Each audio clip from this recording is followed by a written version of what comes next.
Peace! We're easy, baby. Oh, I don't think I can talk right now. I think I'm eking.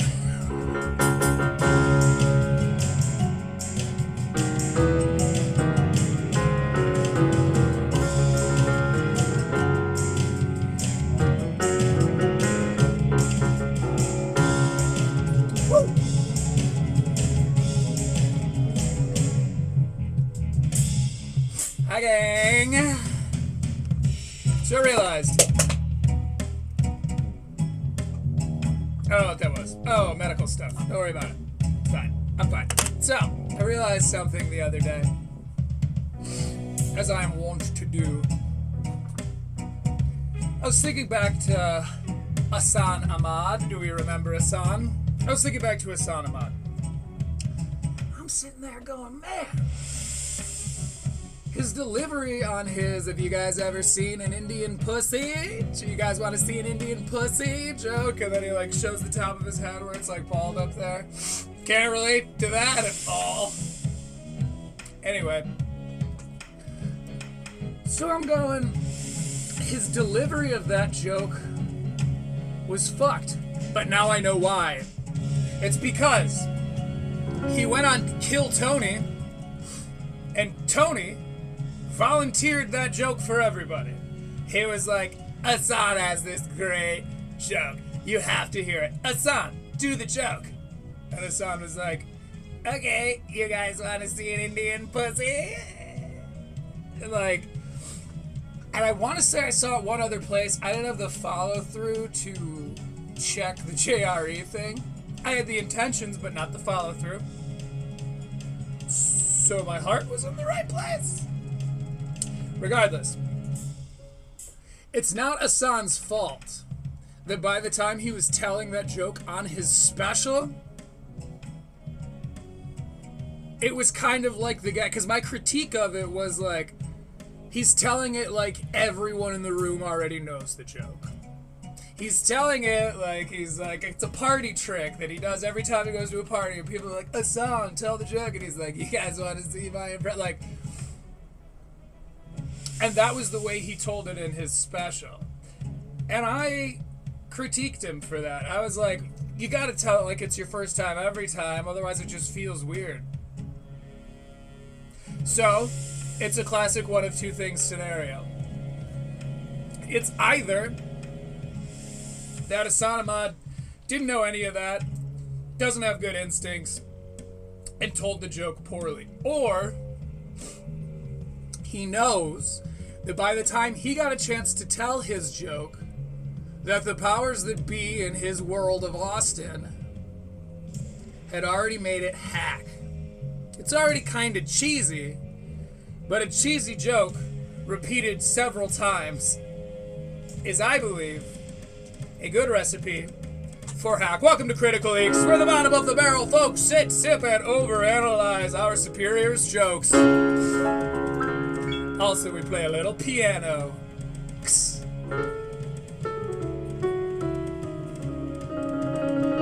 I had an idea! It's gone. Okay, so a couple of things. I just got my comments like an hour ago. I was talking to my boy DC. By the way, we got a new friend here. Welcome, new friend. It's good to see you down there. Sorry I responded to you with nonsense. Judge me not by the words of my comments, but the content of my content.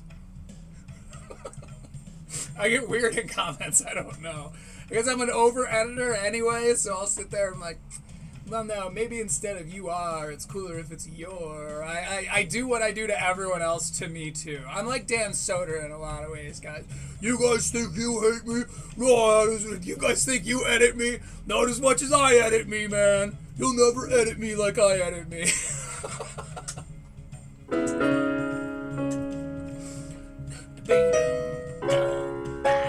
I've been playing a fuck ton of piano. Been having a lot of good times. But I've been having I've been doing work. And that's really the only way you could describe what we're going to go over today. Is it's a little bit of homework that we're all going to do together. Do you remember when you got homework as a kid and it was like, oh, this sucks. But then you found out that you were allowed to do the homework together. Well, that now us do. I do, however, before we get into our homework, because what we're going to do, as you probably read up in the title, we're covering fucking Stav today. We're covering the shit out of him. And you know Stav, it's going to take some biomass to cover all of him. Because you see, obese. I don't know why I'm like this. I'm in a mood today. But before we get into that, I need to warm up a little bit, you know, get loose, get a little warm, get a little loose with some Redact. We're going to finish, we're going to keep watching some of what Redact covered on Tony Hinchcliffe's special. That's what I was going to say. So in my comments, I just got done talking to David Camp, and I told him, hey, I'm about to sit down. I'm about to do coverage of the Tony Hinchcliffe special. David, I wasn't lying. I sat down to do that, and I was pulling up my file, I'm pulling up my tabs, and I'm looking, and I'm going, I don't want to do this right now. I don't want to listen to it. It'll be the third time I've heard it in a week, man. I watched it once for me. Popcorn. My fiance's over there. She's like, I don't like Tony Hinchcliffe for all the reasons that everyone else doesn't that are totally legitimate, that you're being a contrarian by pretending you don't agree with. And I'm like, hail Hinchcliffe. And then I watched it a second time, and that's so I could prepare it for this. Now, I don't want to make any kind of crazy admissions, but let's just say I've got my own little version that we're going to cover, and I think it's going to be plenty different enough for the Netflix AI bots to leave us alone over. Okay, we're gonna be fine. But I had to listen to it an entire second time like 2 nights ago. This is not V for Vendetta, my friends. This does not get better the more you watch it, where you're like, oh, that moment of realization really is just sort of a summary of the entire plot line. Oh shit, it was all lined up, perfectly aligned. Yeah, this isn't some kind of cinematic masterpiece like Pirates of the Caribbean. Okay? So, anyway, we're going to cover a little bit of Redact. He's a classic. He's my favorite. He's my hero. Damn, and he just put something out 45 minutes ago. Guys, I'm calling it audible. We're watching the new Redact. We're watching the new Redact.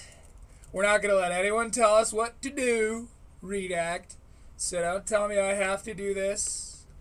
You know, other Tony Hinchcliffe coverage, because I'm not going to do it. We're doing brand new. We pivoted. You watch me real time pivot.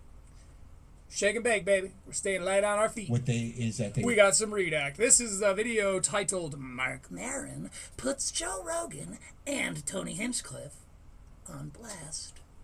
Ooh, on Blast. I haven't heard on Blast in a while. Throwback Redact. You haven't even spoken, and I love this video already. Woo! It's Redact time. My problem with those guys, is that they were sucking up to fascists, and they were promoting the end of liberal democracy, and I'm sure other people have raised this point. And maybe if he continues to be like this, we're going to have to cover it. But didn't Maron have Obama on his show? Right? Yes is the answer. I don't remember him giving a whole lot of pushback.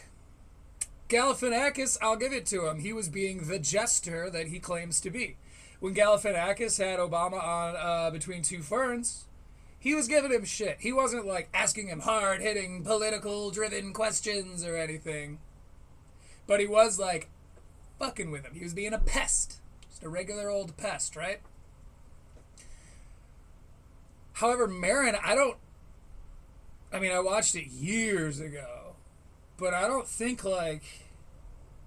there was any real like comedy to it. I don't think there was any real pushback. I think Maron just kind of like asked him standard interview questions. It was sort of a puff piece, if I'm not mistaken. I think that he did the thing that he's, putting them on blast for, which again, Fantastic phrasing, Redact. Thank you for bringing On Blast back. Can we also start saying salty again? Because I miss salty. Beginning of authoritarianism, and to me that was. Oh, Redact, now you're gonna make me have to turn up. Sorry for getting so close, gentlemen. You make me have to turn up Mark Maron, and then you're gonna come in. Your volume's gonna be loud as fuck. I've watched him, by the way. This has gone up from 0.9K likes to 1.1K likes. American Redact is a celebrity now. It's official. Plain and clear to see. I mean, he is like the second most famous. You've got like Podcast Cringe. By the way, DC, what's up with that channel? American Redacted Podcast Cringe or whatever. American Redact Podcast Cringe stuff. Because if they want a turf war, we'll give them a turf war, DC. I didn't have the heart to watch it. I probably should, but let me. Is their stuff good? Should I watch them? I trust your taste in things. Let me know if I should cover them here or go check them out and see if there's anything worth covering. Yada yada yada. Anyway, Redact is a celebrity now. So my issue with them was because of that. It was political, and it was like they were bootlickers and they were pawns. But I also think they were suckers, and I also think that some of them are grifters. Is that, you know, some of these guys, it's like they're going to go to where the money is. And the audiences they built, even before I made these comments, like, you know, would I ever go on Joe's show? Because he's sort of a, you know, a star maker, or Tony's show. It's like, no, I wouldn't, because what am I going to do with that audience? Right. I feel a little bit left out. Just because we love the N-word. Just kidding. I'm kidding. I'm making fun of the perception of this group of people. I'm not good enough at satire yet to pretend. Okay, all right, everyone calm down. But it is a little exclusionary, right? I mean, I guess he's old. Maron's old, and he's always been an old, bitter bastard, but like, I don't know, him being like, what am I going to do with that audience? It's like, comedy? Please? Okay. Like, all of you are attaching your political beliefs to what you're allowing yourself to enjoy. It's your right. It's your right as an American, but or as a free human, wherever you may be. But just know that I'm judging you. I'm judging you. That's, I don't know. Weird. Rachel Zegler, my hero. And, okay, I started saying Rachel Zegler was my hero kind of ironically, right? Oh, shoot, my fan's been on this whole time. Sorry, gang. So I've been saying that Rachel Zegler is my hero. And, you know, LOL. It, clearly that's super true. But think about it. Because of Rachel Zegler's inability to guard her own thoughts, guard her own words against her pesky thoughts, it is actually, she's kind of responsible for ending the Disney live-action era. So thank you, Rachel Zegler. I hope you never change.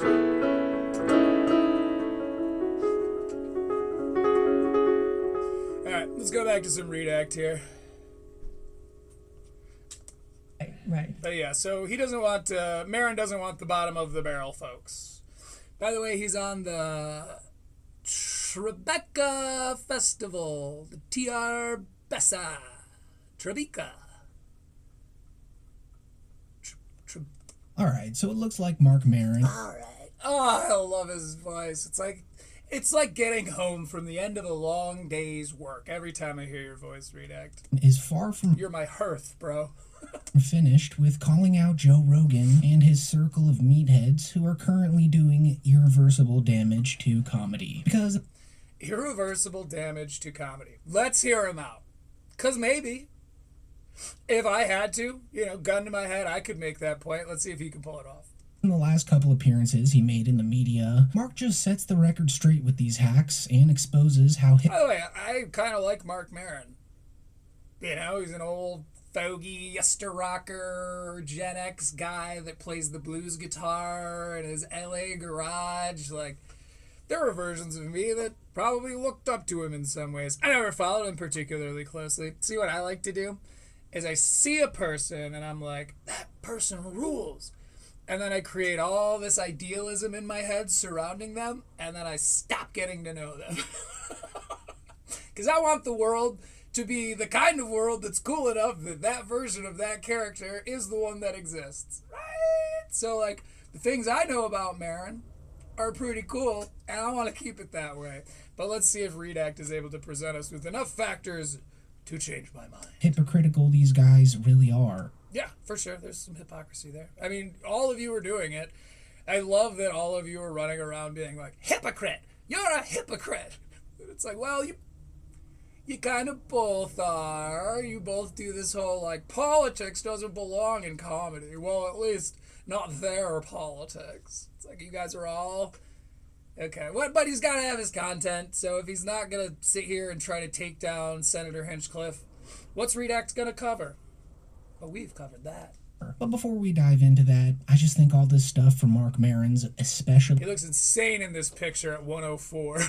This looks like the thing where they would make it black and white and show it during like a Netflix documentary about how that garage of his was filled with Republicans. Funny, because according to Joe Rogan a few months ago, apparently him and Mark Maron squashed their beef over a phone call. Okay, do you not believe that? What purpose would Joe have to lie about that? Because then Mark could come on and be like, no, I didn't solve shit with Joe Rogan. Why would Joe Rogan come on and lie and be like, guys, actually we're cool, so Marin is, we're fine. That's probably not a lie, but let's see what Redact has to say. Which just sounded like a lot of BS at the time, since it was immediately followed by Joe implying that Mark was just a jealous hater. I actually made up with Mark Maron the other day. You know what I need? I completely forgot. I need to get some water for my Mio, so I'll be back in like 30 seconds. 2 shakes. Probably less than 2 shakes. Shake it not but once!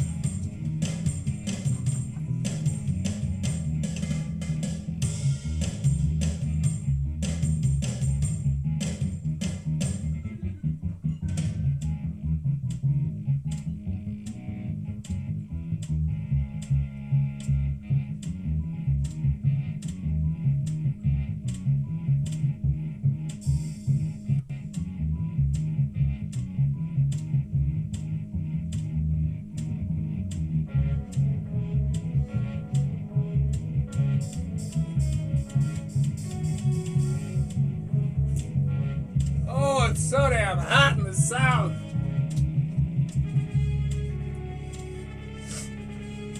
Oh.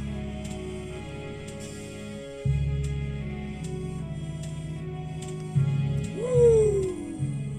It's warm back here. You know, it's summertime in the southern hemisphere. Maybe. I don't know really. Anyway, it's hot where I am. You're gonna see a leaking jippo. And he sent me a very sincere message of thank you, and then I sent him a message back that was sincere, and I said, "Look, I'm not your enemy." It's very easy for me to say, "Oh, just relax, and who cares? Everybody should be happy that all these people are doing well."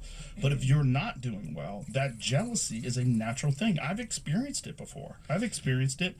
So now that Mark has gone out of his way to make these statements publicly, it's hard to believe that that phone call apology went exactly the way Rogan claims it did. Didn't he just say messages, first of all? I've experienced... Oh, just relax, and who... Your message of thank you. Mark was just a jealous hater. I actually made up with Mark Maron the Okay, I made up. other day. And he sent me a very sincere Phone call? message of thank Oh, message. Shit, Redact. Guess you got that wrong too, buddy. Swing and a miss, big And then guy. I sent him a message back Someday I'll teach you how to catch, buddy. that was sincere. And I said, "Look, I'm not your enemy." It's very easy for me to say. Redact, I feel like you seem young. I could be a father figure to you, Redact. Think about it. Consider it. I'm not adopting you. I don't want that kind of financial burden. Oh, wait, you're a famous kid now. Redact, can I make you a child star? Oh, just... He's up to 1.3K likes, by the way, people. Maybe I'm fucking up. maybe I should just pretend like I like Redact and I agree with all of their takes. Maybe I should just be one of those guys. I just lack the capacity to do so. Just relax, and who cares? Everybody should be happy that all these people are doing well. But if you're not doing well, that jealousy is a natural thing. I've experienced it before. I've experienced it. So it wasn't a phone call. Not a big miss, but indicative of sloppiness. Now that Mark has gone out of his way to make these statements publicly, it's hard to believe that that phone call apology went exactly the way Rogan claims it did. Because Mark Maron ended his podcast over 8 months ago, so he doesn't really need to do interviews, podcasts, or involve himself in any of this anymore. But clearly he sees this Category 5 hurricane of hacks getting bigger by the day. Like it's gotten so I don't think you can make hurricane jokes, bro. Yankee. out of control that it seems like he felt compelled enough to speak up about it once again. Because the most hypocritical thing about these wannabe comedians is that they're so stuck on this idea that their freedom of speech... So while he was talking, he was showing clips of the stool humping, the Joe Rogan classic stool hump.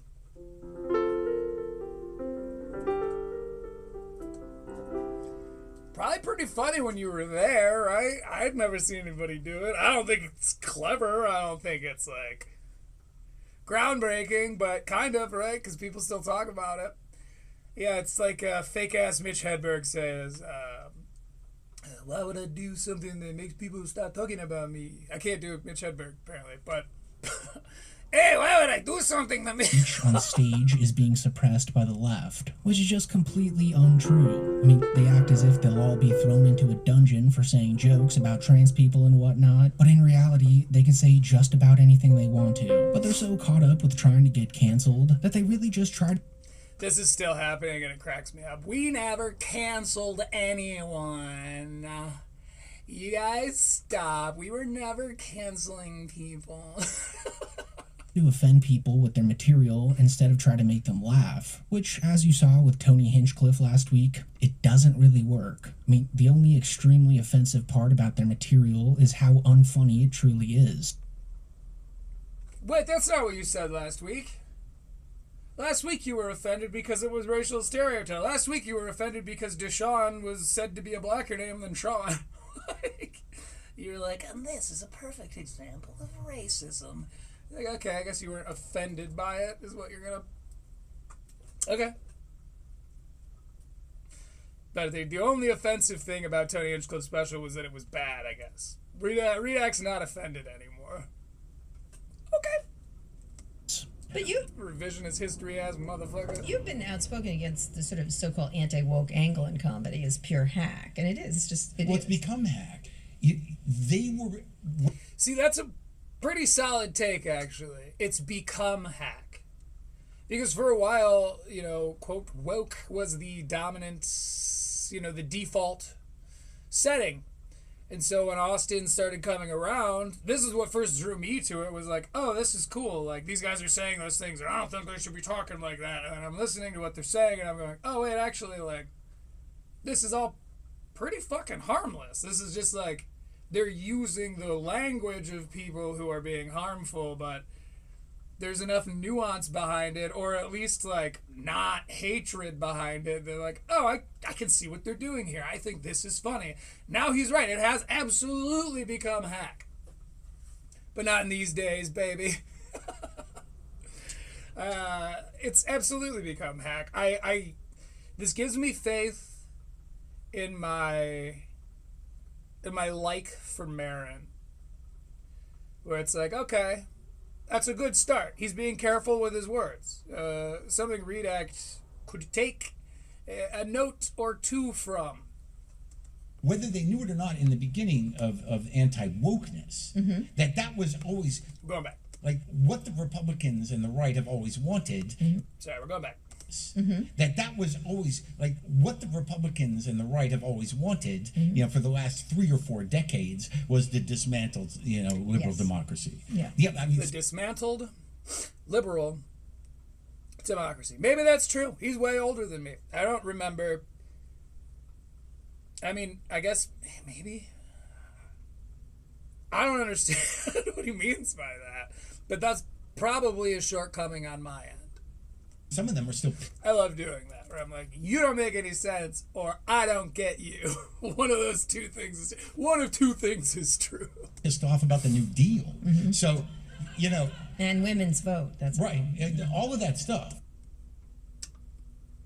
I'm pretty sure that the women Republicans, they still want to be able to vote, bro. Like,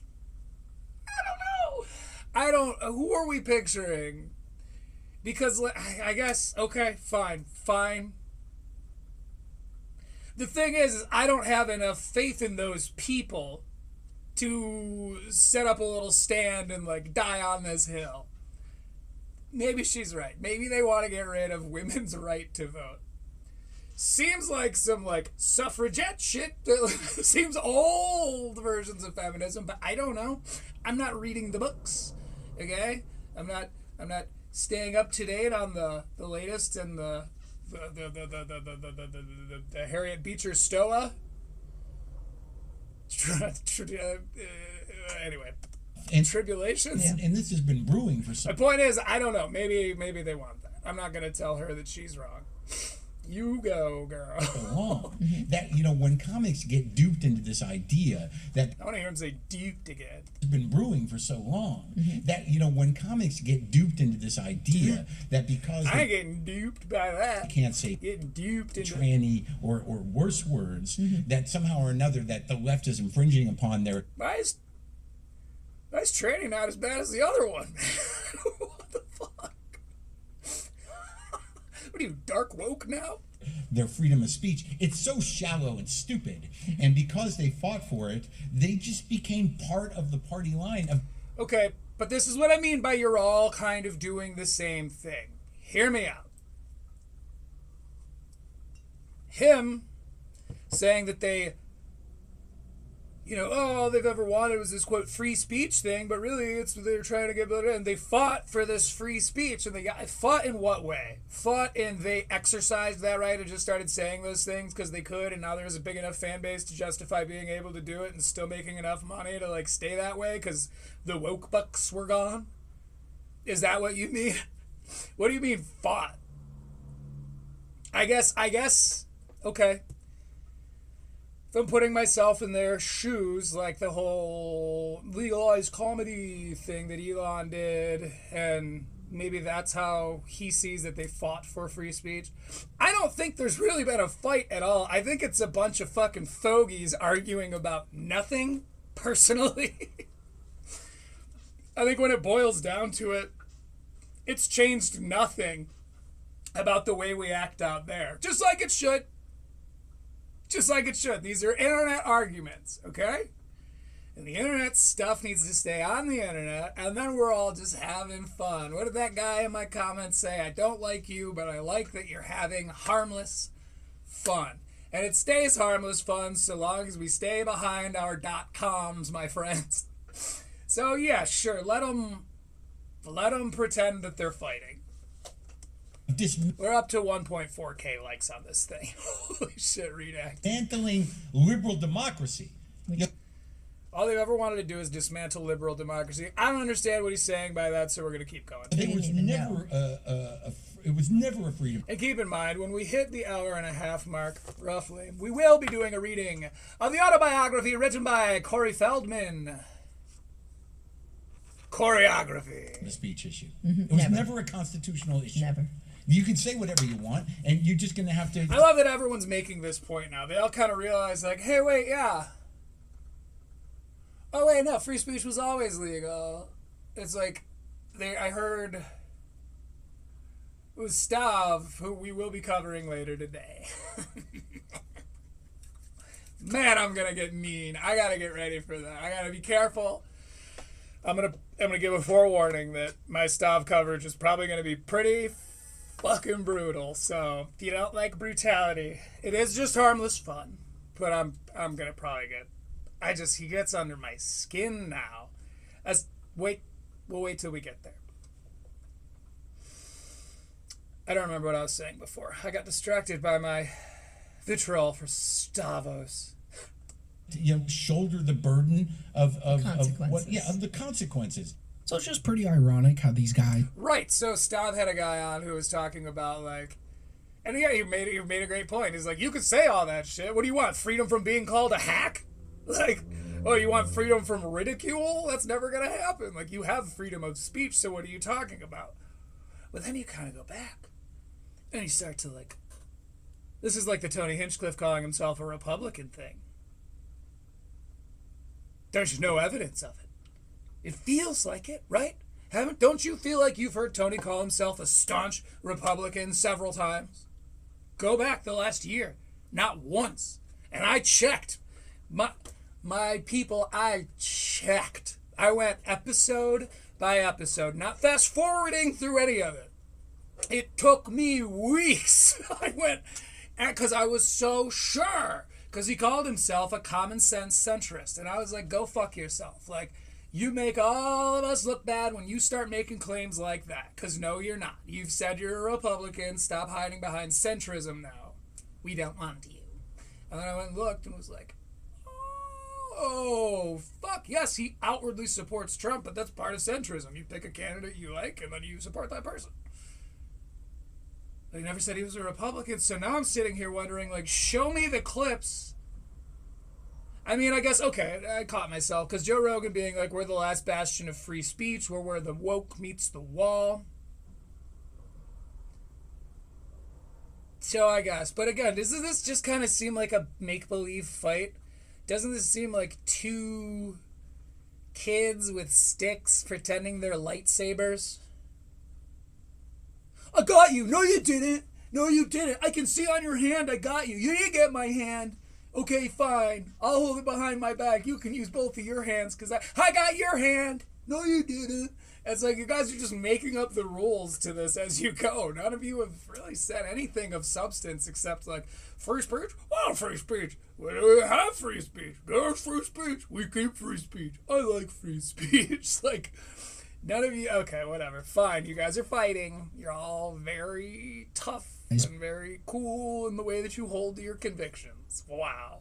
1.5K likes, by the way, people. Parade around on stage, acting like they're these brave bastions of free speech. Then when it's actually time... Bastion, that's a really good word, Redact. ...to hear about the set that they've been performing at the mothership... Why is it I can't seem nice? Why is it when I try to sound nice, I seem like a bastard? It was a good word. Bastion's a great word.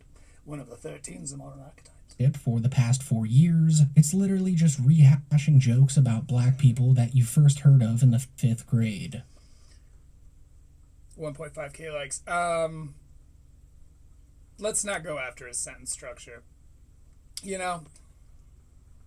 I mean, it goes after itself, let's be honest. Listen to this. Actually time to hear about the set that they've been performing at the mothership for the past 4 years. It's literally just rehashing jokes about black people that you first heard of in the 5th grade. What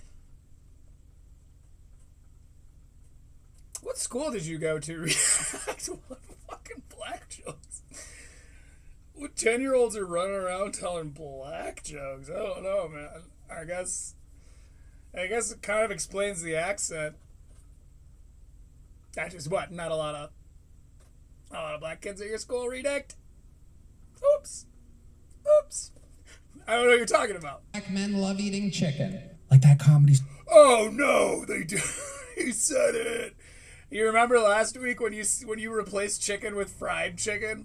Remember when you were calling Tony Hinchcliffe out for being racist because he said black dudes like chicken, and then you went black dudes like fried chicken? That's not cool to say. Tony never said fried chicken. You said fried chicken. You're the one perpetuating negative stereotypes, my pupil.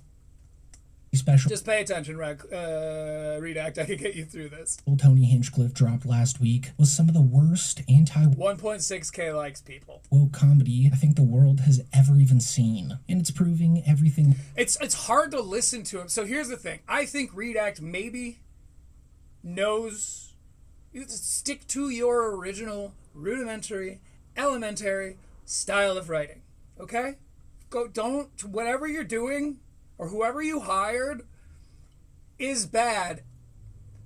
It needs to stop. They need to be stopped. These sentences are insane, dude. How are you reading? Because, like, okay, fine. First draft sentences, whatever. You're getting your points out there. This thing. What else did I want to say? Oh, right, yeah, and kind of this, and you're just, it's your rough draft. You know, you just got the words on the page. But then, my friend, what do? You edit.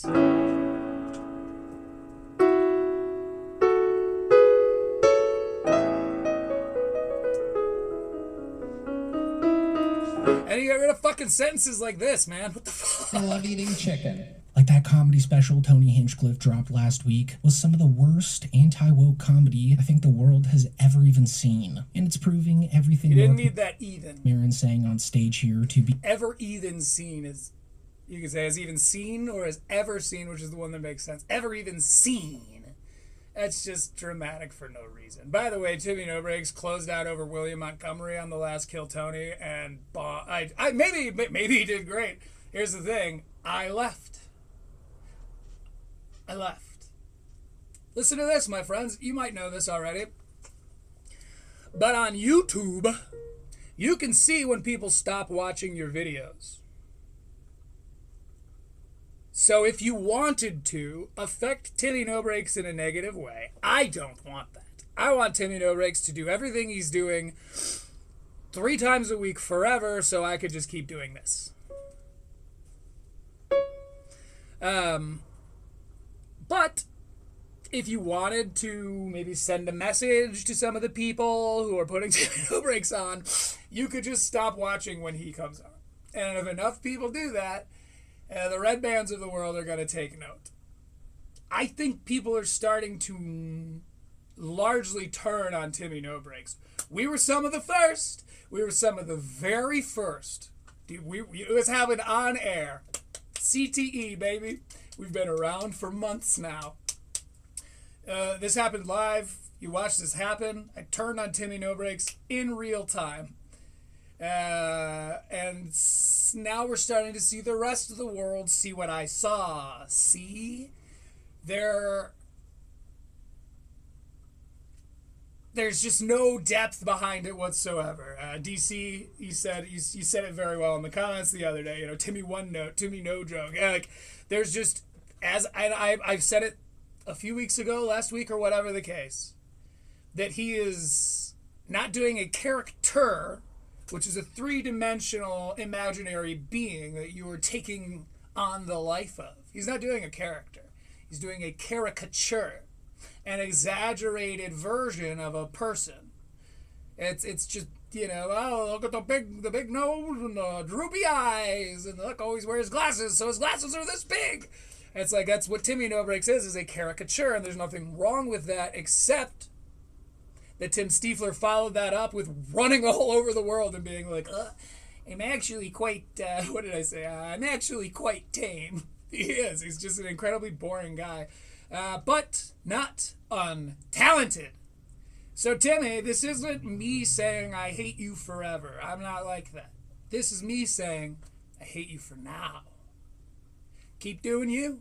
Prove us all wrong. I'll be the biggest Timmy No Breaks cheerleader that ever did this on camera.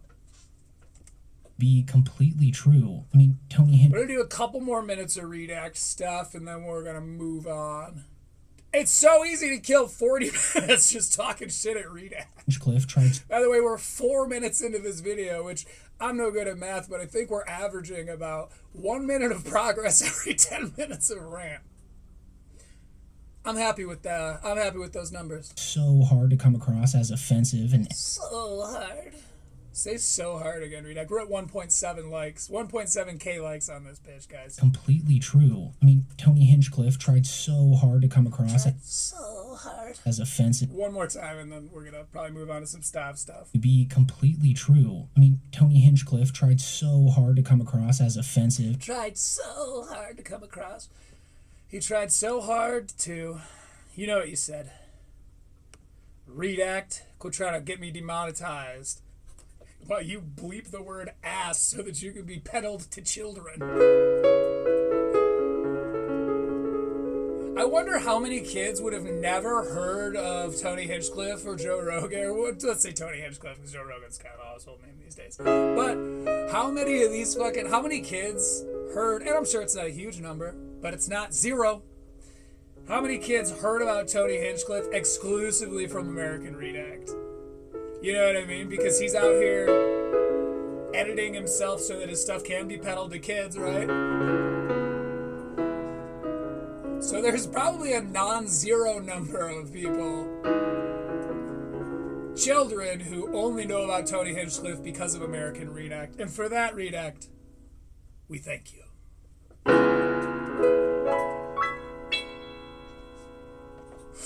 So now we go to some JRE. Tall and handsome, what is it? Tall and funny comedian Joe Rogan. Joe Rogan. He's tall and funny. Tall and hilarious. Yeah, I'm losing it. So Stavvy on Rogan. So, do you remember when Stavros on a recent episode of Critical Leaks was saying that he doesn't like to go on Rogan because you just sit there and you smoke blunts and you always get so high and you never know if you're going to say something terrible about immigrants or just talk about getting your dick sucked. Like he was talking about how he doesn't like to go on Rogan because he always just gets so high and then you never know what you're saying and then you're like, oh God, did I just nod along to some kind of hate rhetoric about immigrants or whatever? And Stavvy's a first-generation American. His parents are immigrants, so I didn't think it was immigrant-based hate, but I was sure it came from something, right? Like, surely he's not just making that up because, I don't know, hating Rogan is all a part of his left-wing grift, right? Surely that can't be it.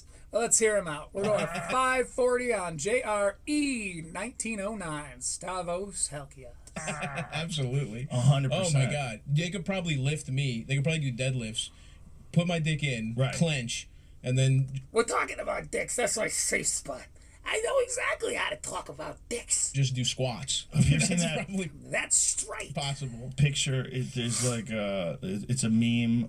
The type of men who wear masks in their car, and it is a woman holding a guy up while they make out, and the guy's got his Hell yeah. legs wrapped around the By woman. the way, I'm in. Pretty good sidestep there, Stavros. So this was, you know what? Let's just go ahead and look it up. Oh yeah, when did JRE 1909 happen? Right up top. It's like I've asked this before. December 13th of 2022.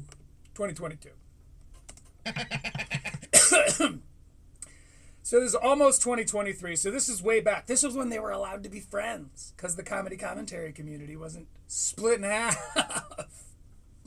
I mean, it's always been kind of fractured. But they seem close. You're going to see throughout this study we're going to do for pretty much the rest of the day that they got along kind of great. Kind of like really, really well they get along. Which sort of, you know, it kind of breaks my heart because it shows a two-facedness to all this, but surely there's something that happens. We'll be able to track why Stavros turned on Joe, and it wasn't just for this left-wing grift. He's got like a thing going on, certainly. Part of it is because a lot of my relationships, you know, I'm big on therapy. I've been thinking about this shit all the time. A lot of my relationships, what I'm into is someone who just treats me way too good. Because it's like, that's my mom kind of coddled me. You're sharing kind of a lot right now, Stavros. You're getting full-on Oedipus. Pretty Freudian with us here, aren't you? He likes a woman that takes care of him. First of all, wow. Second of all, get this. Because his mom was nice. a mama's boy. I was the firstborn. I was like what? Stop saying stuff. Don't you know that Druid the Punk is watching you? Those like smart, precocious little kids who's like always saying something fun. Right. I have literally never heard anyone refer to their younger selves as precocious before. I think I've only ever heard the word precocious in supercalifragilisticexpialidocious. Even though the sound of it is something quite atrocious, if you say it loud enough, it always sounds Stavrocious. Precocious describes a person, usually a child, who develops a certain mental, physical, or behavioral abilities, skills, or traits at an unusually early age compared to their peers. He was quite a precocious youth. Let's hear him say it again. Say it again, Stavvy. Way too good. Because it's like, that's my mom kind of coddled me. I was a mama's boy. I was the firstborn. I was like one of those like smart, precocious little kids who's like always saying something fun. Right. Just come on.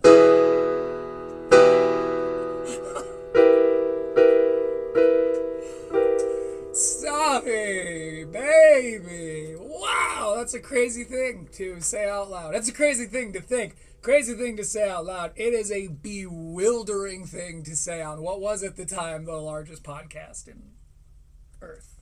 Right. And so every time I've really, really liked a girl to like be in a serious relationship, she's just kind of like over the top, kind of like I wouldn't have to hide anything because they're like, oh, you can't even help it, you know. This is why we do this, my friends. This is why we do this. Because he doesn't think he's showing us every card he has in his hand, but he's telling us about his, like, childhood proclivities. Why are you saying this to me? Why are you allowing this to be put out into the universe, my man? By the way, I think this was the very beginning of Stavvy World. It was, like, in 2023. So that whole time code was because I thought it was hilarious he referred to himself as precocious. So now we're jumping up to 40. Carlos, Total Wireless here. We want to do an ad with me.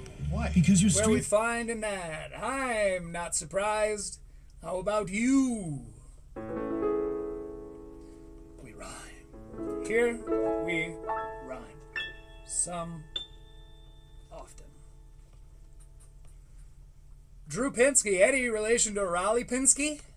The art of hype? They experience real shit. That's another thing. It's so weird to go to somebody for, like, guidance on your marriage, and it's like, he hasn't gotten his dick sucked in 48 years. There was a kid I knew when I was in high school, and he was a really sweet guy, but he's pretty obviously gay. Mm-hmm. Like, I mean... Sure, your friend, right? When I was a kid... I also had that friend, Joe. I lived in San Francisco. He was a really good kisser. You could tell. Because he was a really good kisser, you could tell. Funny, Stavros. Really funny, but not very woke of you. Interesting. Stavvy, at one point, were you kind of cool?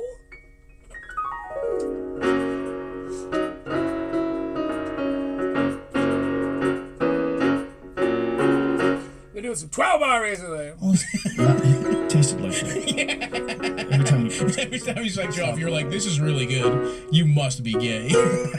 I mean, I don't know if he was gay, but sure. I would not be shocked if yes, he was. Yes. And I was always weirded out. Like, is this guy like reading so much religion because he wants to get rid of these feelings? Yeah. I think that happens for sure. Yeah. I definitely think that happens. He became a priest. I don't know what happened to that, but we were all like everybody in the room was like, a couple people were like, that's great. You know, he's going to be cure him. He's going to be Father Bill now. Yeah. And I was, a lot of my sister and I were like, poor guy. I know. Especially because, like I said, like when. By the way, Joe's being incredibly sensitive and nice right now. Because I thought when he was doing the, a gay guy became a priest, I was certain he was going to take it to, a diddling place, a place of diddlery. But instead he was like, no, that poor fucking guy. That dude's living a lie. That fucking sucks. Even Boston Joe, with his crazy, mean old dad, who said that Joe's always been sweet. Even Joe is like, that poor fucking dude. He empathizes. I had this thought when I was watching this, but you guys know me. I'm a casual. I'm not a very staunch watcher of JRE. I've seen some iconic episodes. I'll sit and watch a whole episode without really realizing it, just because I do parasocial shit. So I'm an agoraphobic. Yeah, I'm agoraphobic. I don't like to go outside anymore. The pandemic broke my head. But I've got to finish finish off this phrase, but I don't know what I should say. I think I'll stick with what I said. Hey! Improv. So, anyway, looking back on some of these old JREs, it's like, I see why I liked him. He was open-minded. He wasn't too stuck in any particular way. You know, he had his beliefs, but, like, he would fight for his, you know, he'd fight for what he believes, but also, like, it wasn't being spoon-fed to him by, you know, CIA handlers and all that shit. Like, it was a different show then, and you could kind of feel that in this. But Joe's being very sweet, being nice. We get some Joe lore here, but also let's hear what Stav has to say in response. From age 7 to 11, I lived in San Francisco. Like, gay people were just, it was just normal. 7 to 11, some very formative years.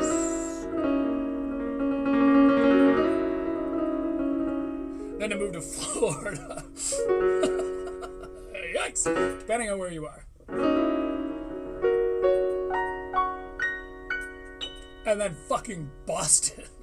Yeah. It's no wonder he's, like, been pummeled into this, like, highly dense, concentrated rock of a man that he is. And I'm not saying anything, I'm simply saying something. Of course. It was so common. Yeah. So I grew up that way. Totally. And then, but moving to Florida in particular, and then, again, moving to Boston. Yeah. See, we're getting some Joe lore here.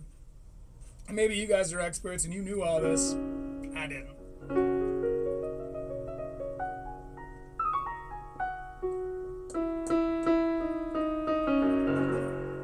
Like, oh, a lot of people get like real bummed out if their kid's gay. Yeah. And Back it in the seemed day, like for this sure. dude was just. Oh, yeah, you think they're pretty cool in Florida about it now?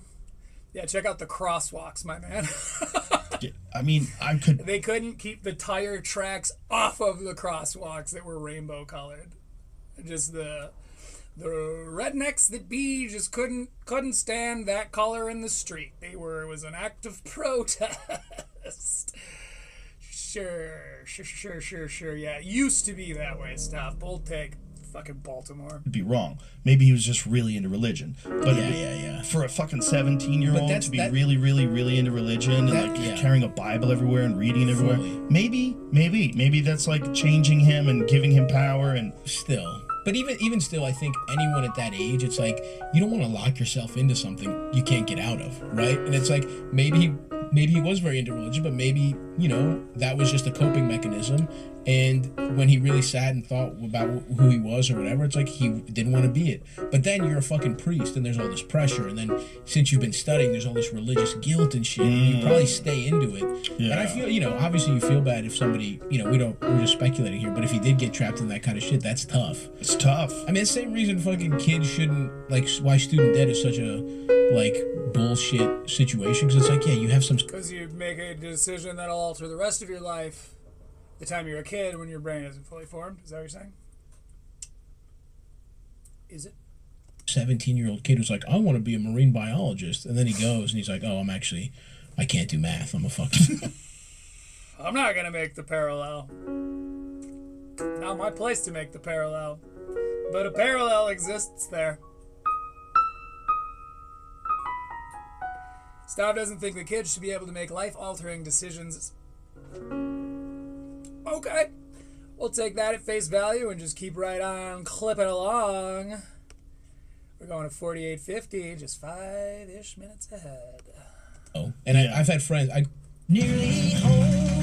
Who done it? We're looking for a house closer to every... Nearly home. Alright. So what we're going to do, because there are 2 Stavros on JREs, and we're clipping right along. So what I think we're going to do is we're going to break up. We're going to finish watching this episode that happened in December of 2022. We're going to do some more Redact coverage or something. Fill it out. Change it up a little bit. Like with stand-up, you know, they kind of pull you into this, like, lull, this hypnosis. And you're like, oh, shit, I'm just listening to this now. So to avoid that, what we're going to do is break it up a little bit better. You know what? I think instead of Redact, what we'll do is we'll pull up some We'll save that for... Well, we'll figure it out. I got a couple of things that don't really fit into some of my story structures, so let's just hear Stavros out. Just trying to keep you posted, you know? It's like when you're driving, you yell back to your passengers or whatever. You're like, hey, we're 17 miles out, which is to say in about 35 minutes we will be doing a reading from the autobiography written by Corey Feldman, a choreography. So stick around. More, and I've had friends who went to like Harvard and shit, and they were like, it fucking sucked. Like, if you're a poor kid going to Harvard, it's like you feel out of place. You know, everyone, it's all, you know, people, and it's just like a brutal experience. And now, you know, he does fine. He was smart as shit. He's a doctor. He was a teacher for a while. He's just like a good person. But yeah, I mean, I just think Ivy Leagues in general are fucking, the endowments are crazy, and it is like I think we are just fucking. Let me check my notes on this, because they sure are talking about college. A generation of kids, especially when you make them feel like they have to go to school. Well, not only that, you expose them to primarily to one ideology. Stavros loves that ideology, though. And that ideology is the most aggressive, which is like woke politics. I don't know. Kids get that. Talk to kids that are in. He doesn't know if in college you learn more left-leaning political stances. You don't? You went to college.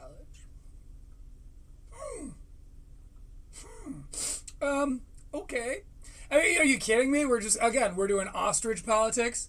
Colleges don't tend to lean toward the left. College professors, college students. Not most of the protests since the fucking Vietnam War and Civil Rights era have been led by college students. Not that. Okay. College, they get it crammed down their throat. I mean, I'm not saying it's a good or a bad. I'm literally making zero statement about it, except that, okay, sure, that's what you're telling us. That's the reality that you're pretending that we all live in.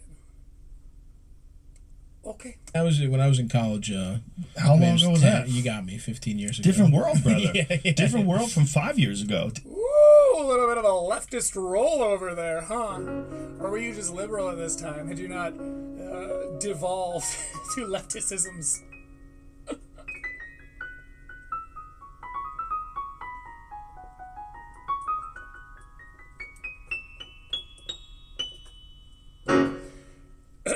Different world. We used to see some of it, and people would be like, why are you complaining about this? You're not in college. I'd be like, because that's going to spill out. That kind of crazy thinking, you just abandon that when you get your degree. Oh, I was talking crazy. Yeah. I got off the cults. No, you're going to keep that and transfer it to whatever tech job you get. Tech job, I don't think the problem with tech places for me is like how like every tech idea is just like, hey, why don't we just not pay anyone? Like every single like Uber's like, hey, you know how taxi cabs exist? What if like the driver can't go to the doctor? And it's like every tech idea is just like a thing that exists, but it's not a living wage anymore. And some cocksucker with who can code gets rich, and the taxi driver and the guy who goes and gets the grocery, they don't get any fucking money. That's my issue. That's my issue with tech. Well, that's one kind of tech, yeah. But there's I'm reading this book now. That's a fucking terrifying book. I'm not reading it. I'm listening to it. I should say. That's all right, I should man. be honest on audio. Come on. But it's called The Kill Chain. Whoops. And it's all about technology and how far behind America is in terms of military technology and our implementation of the current technology that we have available, like the highest levels like NVIDIA chips and what that's actually been used in the actual military equipment and machines. It's so behind the times. The shit that's available that's the top of the food chain. That's what's so fucking annoying is like, where the fuck is like, that's what I can't stand about the way America's set up is like, all the money is the fucking, the army gets the money. So how the fuck are we behind? This is talking about how those funds, those defense funds, is a lot of what funded Silicon Valley. That it all started there, like working on Silicon Valley? Know what I'm saying, boys? It's silicon, Joe. It's silicon. Two very different elements. 5922. Take it down and tie a shoe. 5922. Half the heroes are people that Zeus just fucked. Hercules. Where do you think those... Greek mythology, it is indeed wiling. They're out here wiling, these Greeks. stories came from? Where do you think the stories? You gotta watch what I say. Very Greek area. Obviously they were told And someone just brought me this beautiful wooden horse. for so long before anybody wrote them down. For sure. Where do you think they came from? I think, I mean, just like everything else, it's like it's people trying to make sense of a crazy and chaotic. Did Joe just ask Stavros where mythology comes from? We're gonna have to see. We're gonna go back a little bit. Down. For sure. Where do you think they came from? A little farther. Hercules. Where do you think those stories came from?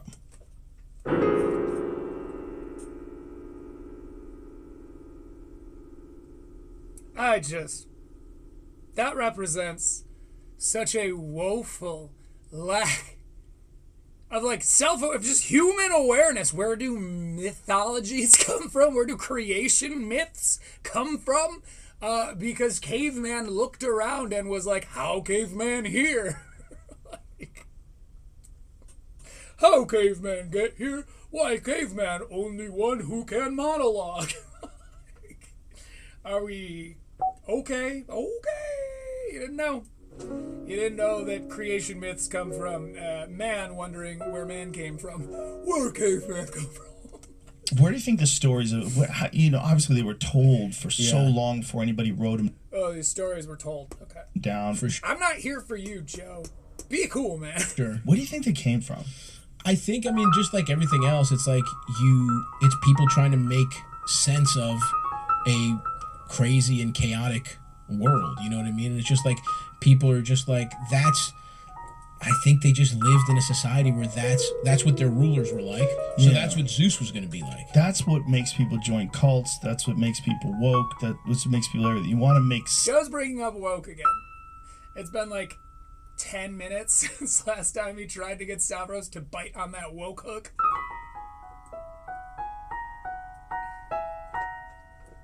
So let's see how Stavvy takes it this time. Or if he just rolls over again. Sense. I want to put order to things. Fully, and I will say, I like Greek mythology because it's really like, it's just interesting. Yeah. It's like it's so fascinating. And how many different. I like it because it's interesting. It's bad because I don't like it because it's bad. Fucking God. I like it because it's good. I am interested in it because it is interesting. I don't know. Whatever, fine. Some sentences don't need to be said, but, God forbid there's any dead air on this 3-hour podcast, so sure. Oh, 325. Gods and shit that they have, like... How many gods were there? The main ones, there was 12. Finding a therapist, you act... Joe talking to Stav, like he's speaking to some kind of priest about Catholicism. Him using Stav as his, like, pinnacle of Greek mythology knowledge, seriously, is so funny to me. I love treating people like Google. And maybe that's a millennial, postmodern take or whatever. We used to ask people these questions, and sure, maybe it's true, but it's just so fucking funny to be like, you're Greek. What's up with all those gods? What's up with that pantheon of yours? What you know about that pantheon, girl? Mount Olympus, but it was like, there's demigods and like half, and like there's lesser gods and there's like hundreds. And it's like, it's this thing of like, that's what I really like is that Greek mythology, it's like, monotheism, it's pretty straightforward. It's kind of boring. You know what I mean? It's like, there's one God. Sometimes, there's three of, the Holy Spirit, the Jesus, all that kind of shit. But it's like, polytheism is fucking sick because it's like, there's just a God of fucking getting fucked up. Like, there's just a God that's like... Dionysus, baby. And Isis, he was the God of having a good-ass time. That guy fucking rules, dude. That was my guy. Wow. There's like a hunter god. Athena is this interesting, like, she's the goddess of wisdom. And Who's the hunter god? Artemis. Fuck, what the fuck? Ooh, you stumped Google. I'm blanking on her. It's a... Oh, shit. Oops. Woman, though. But there's like a god, Ares obviously, or Ares the god of war. They had a lot of badass female gods. Yeah, Athena, Artemis. That's right. Oh, let's go on for DTP, BB. Full disclosure, I remembered that line happened, but when I was watching this the first time, I guessed it correctly. Was it a guess? Was it vague word association from a dent-addled brain? Yes, that's what it was. Yes, in Greek religion is the goddess of wild animals, the hunt and vegetation, and of chastity. Yeah. And childbirth. She was identified by the Romans with Diana.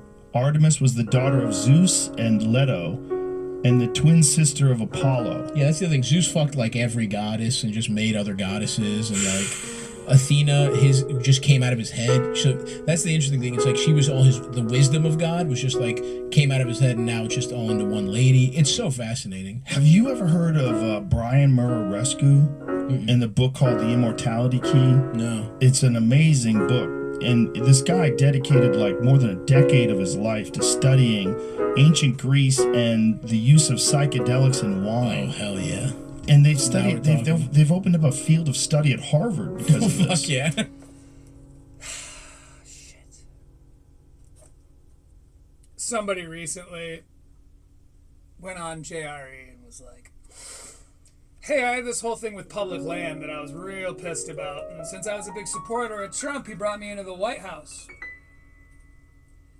And he said, hey man, be cool about all this, and I will issue an executive order just for you, and just for your precious parks." And right there and then he did it. Used his presidential power to put out some kind of executive order, which, to be fair, actually did nothing. Did nothing. In fact, they never acted on it. It's just this weird stagnant piece of legislation that's officially gone through as an executive order but isn't being enforced or acted on in any way. And Joe was like, huh, yeah, he invited me to the White House too. The guy's like, I saw that. And Joe goes, well, he was legalizing this psychedelic stuff for me, so like, how could he be all that bad? And even I, old Druid the Punk, I'm like, it's very cool of him to do. Like, you can't argue that he's not making strides for psychedelia. Or can you? Sucks, right? I fell for it.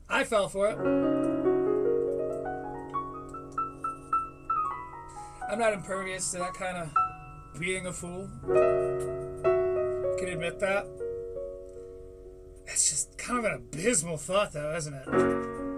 Where it's like, oh, fuck, he did. He got tricked.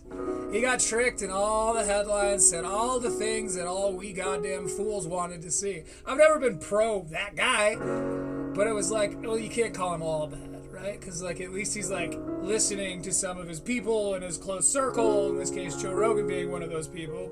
Whether you hate that or not, it seemed to be true. And I'm looking at all this going, fuck, we all got played. Or not. Maybe it's gonna go through.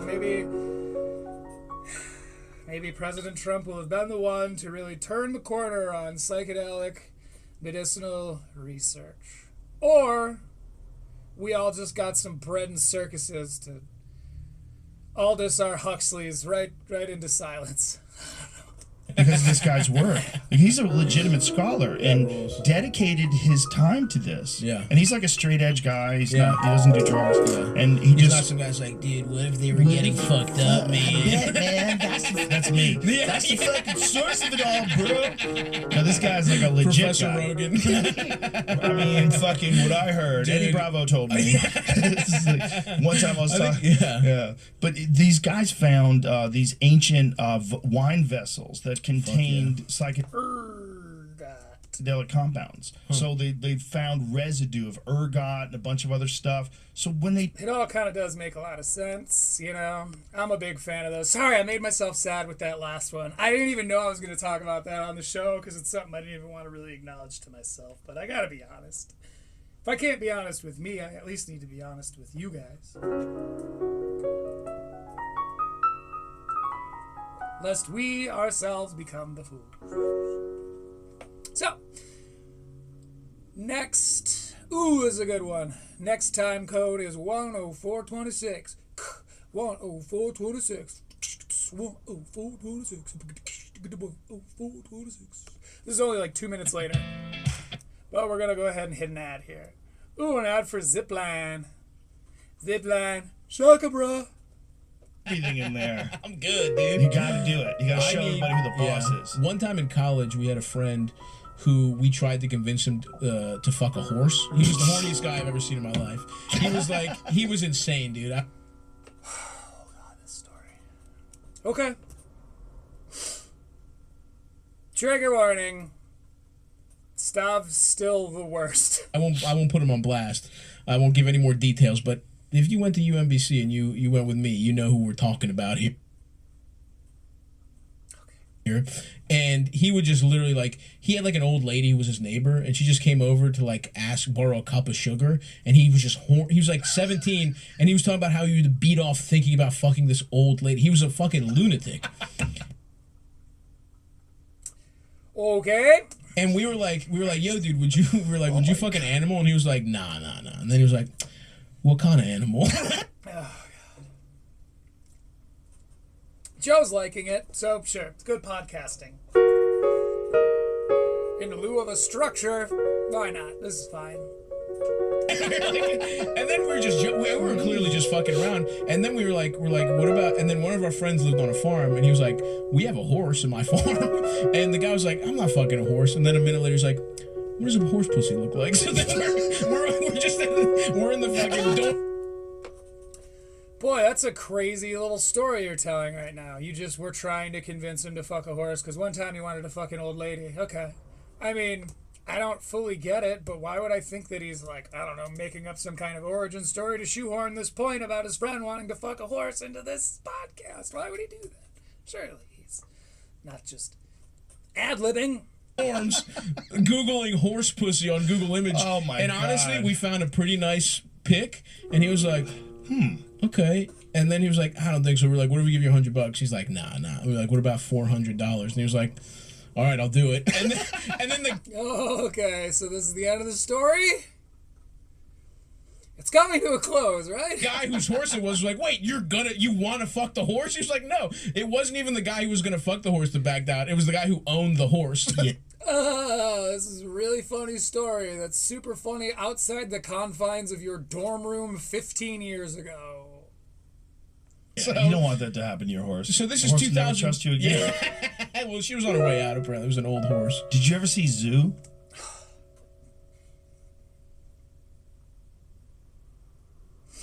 That's really, really funny. I just don't know if he meant to do it.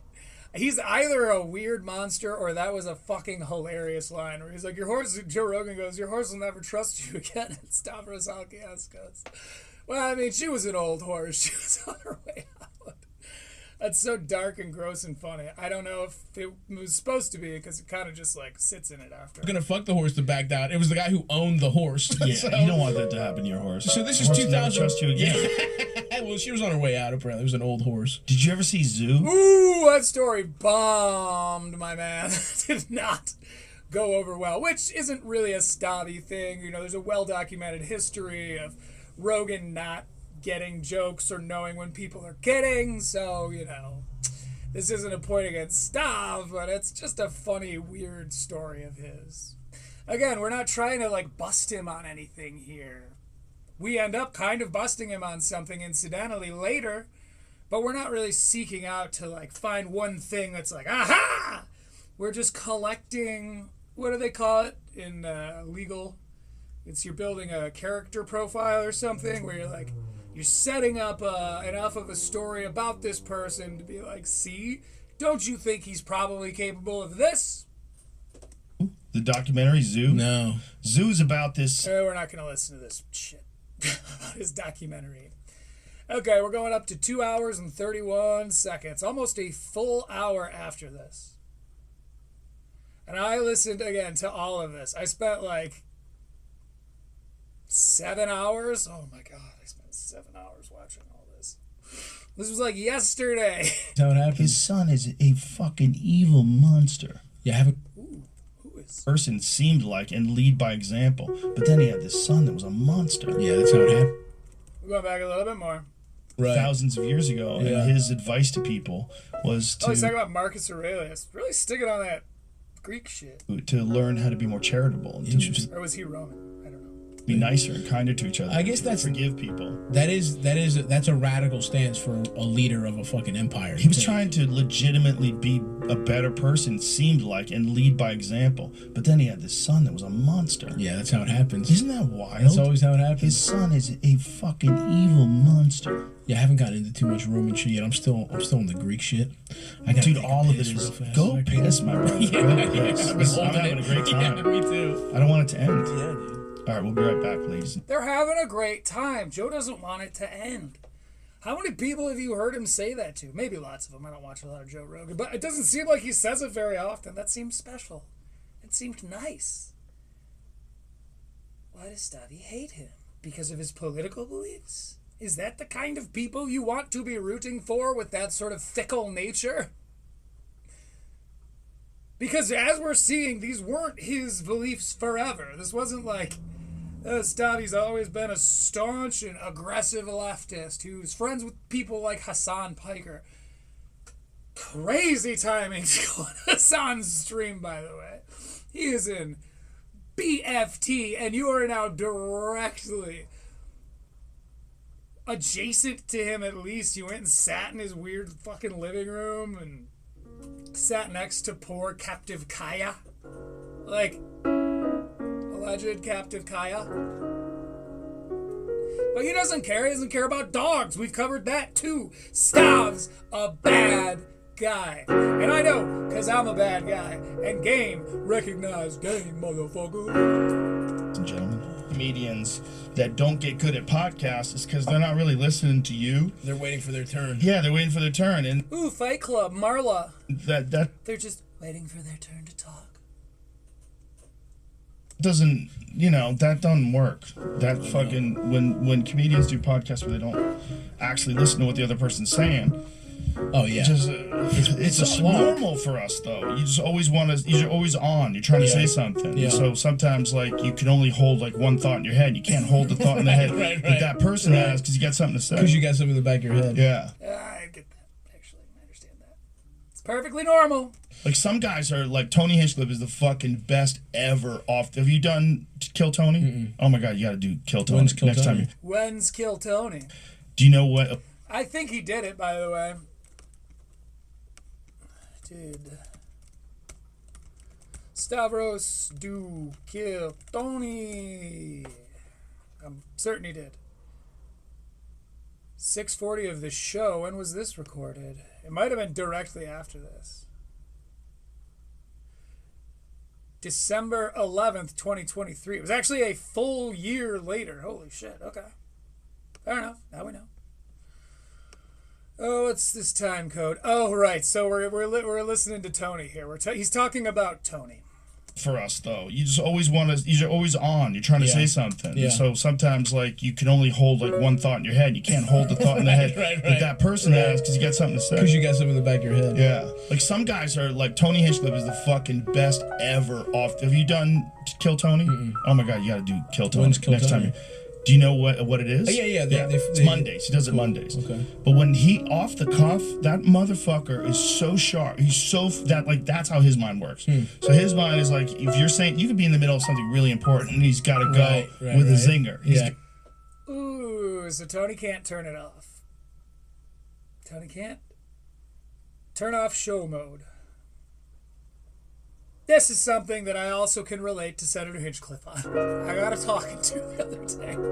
It's like, look, save it for the podcast, man. Like, I got that this is a fun thing that you do, but you need to take, when you're Joe the Punk, you need to leave it at Critical Leaks, so then you need to be a human outside. And I was like, ah! But, I'm kidding. So, apparently Tony can't turn it off. Either. We're very similar, Senator Hinchcliffe and I.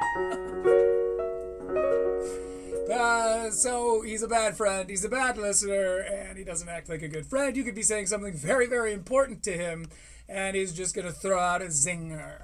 Got some ridiculous pun No. to stick into there. Yeah. But it's like... Again, I love when people give us little, what they think are innocuous, little tidbits of information about people where they're like, I mean, how could this be bad? That's how Tony is. Tony knows that's how he is. It could be bad because now we know that Tony's a bad friend. And being a bad friend is no way something profound. This job is the greatest job of all time. Yeah, it's just get to talk shit. It's a great racket. So I stopped doing my other... I guess I don't really have much remark on being a bad friend because I am not a good friend. I have many messages. I'm like, oh, I should definitely get back to this person. I feel really bad. Most people who know me know that, like, I'm not good at response. This is what I was saying earlier. Judge me not by the words of my comments, but the content of my content. Because, like, I don't know. This is weird for me. And the worst part is I'll have a response and I'll like send it, and then like they'll say something back and I'm like, fuck, it starts again. Oh no. There's no reason for it. The people I know are largely pretty fucking awesome, and the people who are waiting for text messages from me, well, hopefully they know I love them and it's not that I don't care. But you probably won't hear back from me soon.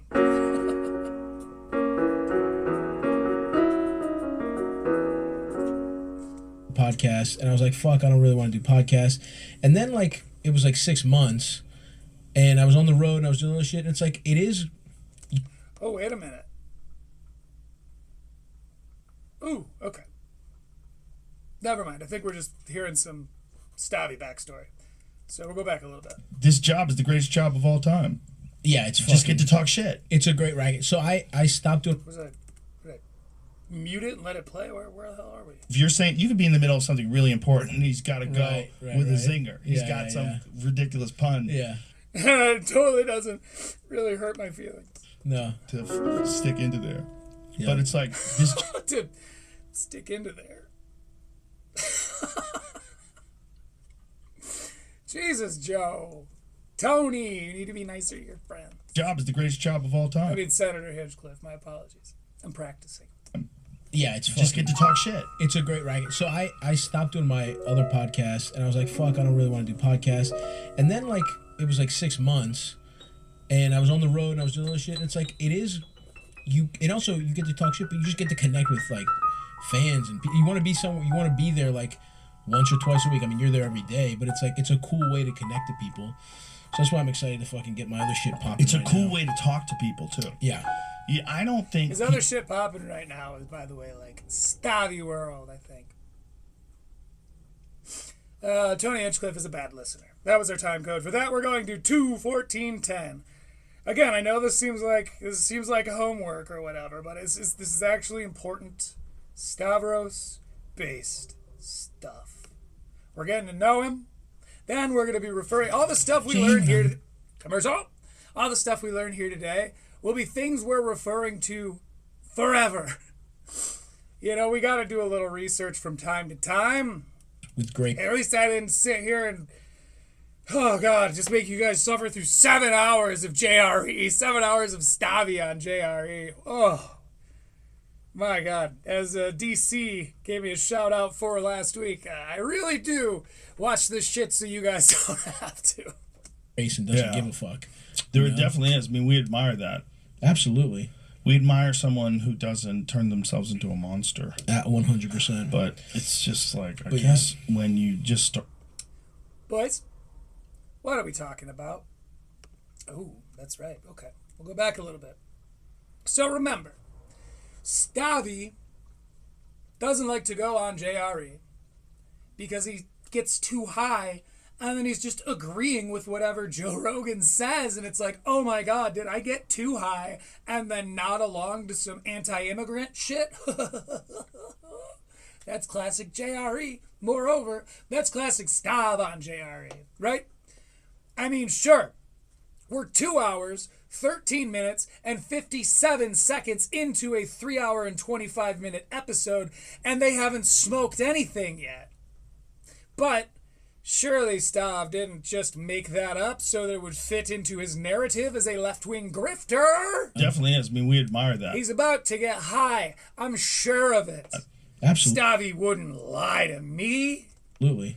We admire someone who does. But especially, not to you. He's our guy, right? The people's champion. And turn themselves into a monster. At 100%. But it's just like, I guess when you just start fixing this and then fix that, and I get a little filler. And where does it end? These are puffy. Can we do something? Talking about plastic surgery. Nips and tucks. About this, and make these, maybe my cheeks stick out more, then I won't have these wrinkles. And but I'm lucky because like just big fat guy that everybody likes. One of the Not everybody, Stav. It used to be everybody, but everyone used to like Timmy No Breaks, and I was right about him too. Granted, it had to be pointed out to me how detestable you kind of are. From a wise and beautiful woman, she pointed out, hey, this guy fucking sucks. And I was like, what?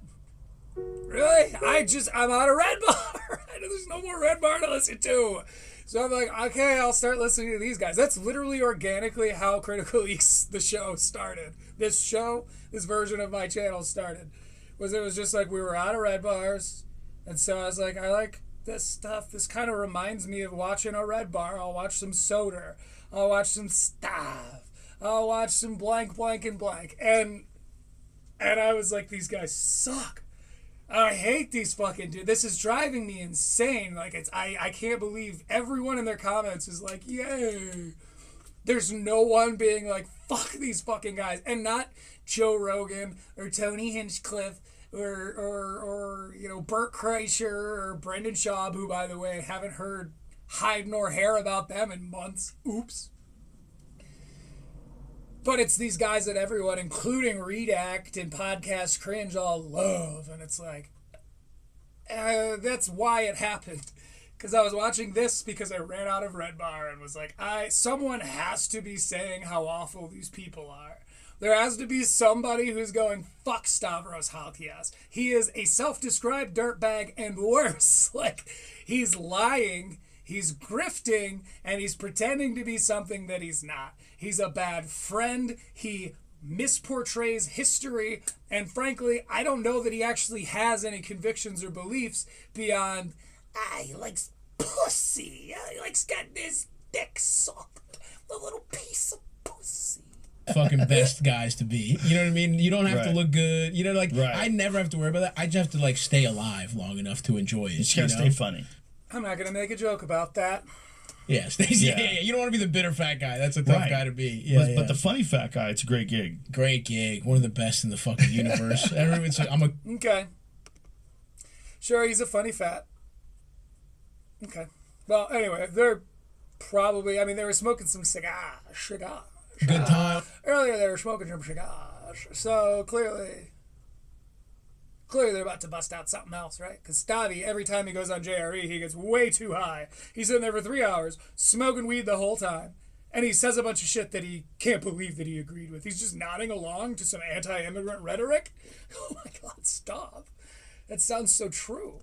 I'm a great hang. Just fucking, He's a great hang. When I'm on in party mode, he is feeling himself right now. 2 hours and 15 minutes into JRE, sober as the day he was born.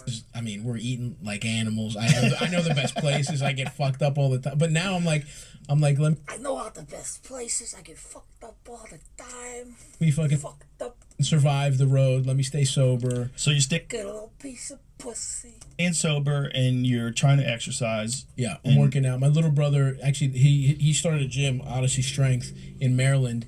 Ooh, what an organic plug.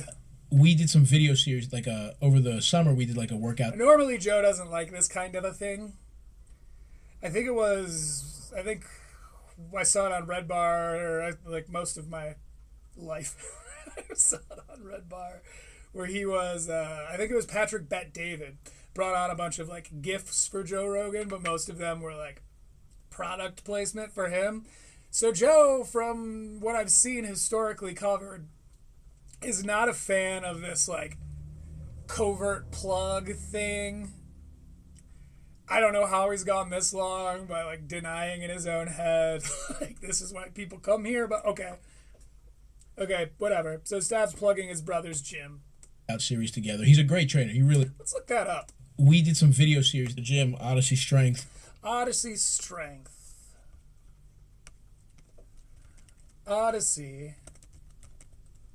Strength and Conditioning, Fulton, Maryland.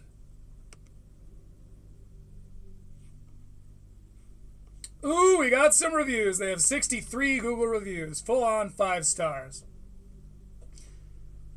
Well, that's not what you hope for. Do we have any 1 stars? Can I get a 1-star review, please? They have an even 5-star rating. I'm not going to do it because I am actually like a pretty highly revered Google reviewer. Not to brag, but I am a level 2 local guide. So I could devastate this fucking place. All these reviews are from 3 years ago, though. That's really, really interesting. Almost as though it was right after this. So this wasn't as fun as I was hoping. Excuse me, would you? 63 reviews, all of which are 5 stars, and nothing about that is suspicious in any way. In Maryland, we did some video series, like over the summer, we did like a workout series together. He's a great trainer. He really is. My brother, Nick. Okay. I mean, Joe would be a good guy to talk about this stuff with, right? And he's got a little workout plan for me where it's like, you know, if I miss a day because I'm traveling or whatever, it's a full body workout. He's got me on a thing. And like, I haven't maintained the weight loss, but I keep working out. I'm getting stronger. I've stayed sober. And it's like little baby steps, because it's like, you have to realize if this is what you want, if like stand up and touring is what you want, this is just what my life's gonna be like. So I have to figure out how to get healthy within it. Like I thought I could take at one point I was like fantasizing about I'm gonna take a year off and I'm just gonna fucking do everything right, and that would be great. I would really enjoy that because I lost a lot of weight during the pandemic because all I had to do was like focus, and I really liked it. But then life fucking happens, and it's like if you want to be on the road, it's hard. There's obstacles, and I don't have my fucking willpower is not great. Yeah, so but you can develop that. You really can. And that's what I'm trying to do. It seems like you're doing it. So I'm trying step by step. Next tour, I'm gonna try doing some meal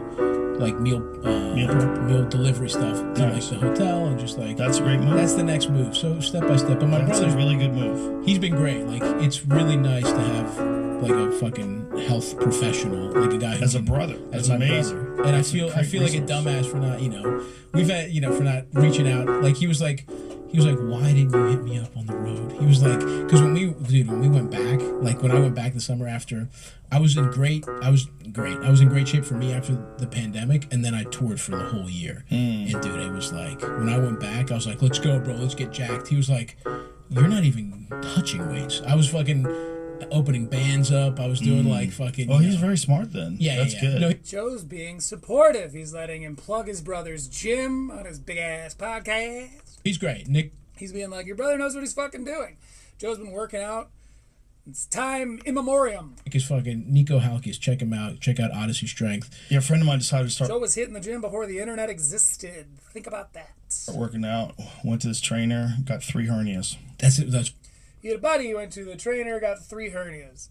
Now, it doesn't look to me like he's rolling up a blunt, but because of Stavvy's penchant for telling only the truth and only ever reflecting his legitimate beliefs that are based in reality, of course they're about to smoke some weed. That's what happened, dude. I'm like, what happened? And he's like, he had me doing way too much, way too hard. And he's an older guy. Right.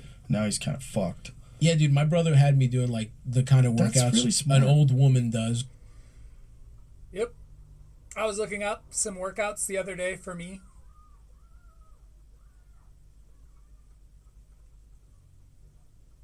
I'm hearing some shouting outside. You know me. I have a 1-block rule. Fucking Hail Mary a child down the road. Perfect spiral. When she breaks her hip. I'm kidding. You know what I mean? Like, it That's was like, very smart of him. That's, Yeah. Well, he loves you. That's yeah, he's awesome. the man. No, he's the man. And You follow Action Bronson? I fucking love Action My man. Bronson. Action Bronson's a shit. Yeah. Action Bronson.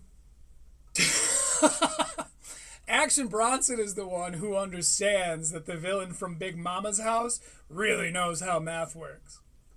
Fuck contemporary understanding of science and mathematics. The villain from Big Mama's house knew what was up, and Action Bronson, he actually gets it. Well, it wasn't Terrence McKenna, it was like Terrence something or another. Terrence McGuffrey. I can't remember, but he played the bad guy in Big Mama's house, where the door opens up and he's reading the book to the kid, and he's like, knock, knock, knock, said the hungry little fox.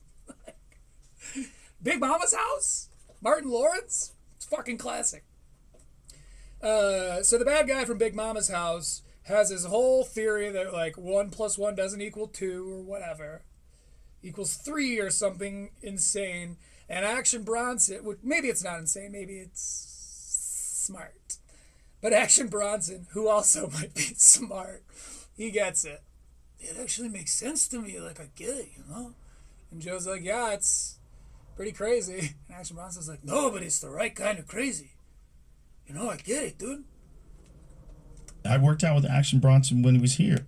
When he was in town to do my podcast. I need some more Mio. I suggest you get yourself something, too. I'm going to put on our music. And then in a very soon amount of time, probably when we get back, you know, let's go ahead and just put on Blue Harp right now. When we get back, we're going to be doing our reading. Now, it's no kind of place. Bard Fox has ads in the middle of their videos now? That's really weird. Okay. Alright, well, we'll see. We'll deal with that. We'll have to talk to the people over at Bard Fox. By the way, shout out to Bard Fox for letting us use their music. BARDFOX, Bard Fox on YouTube. Check them out.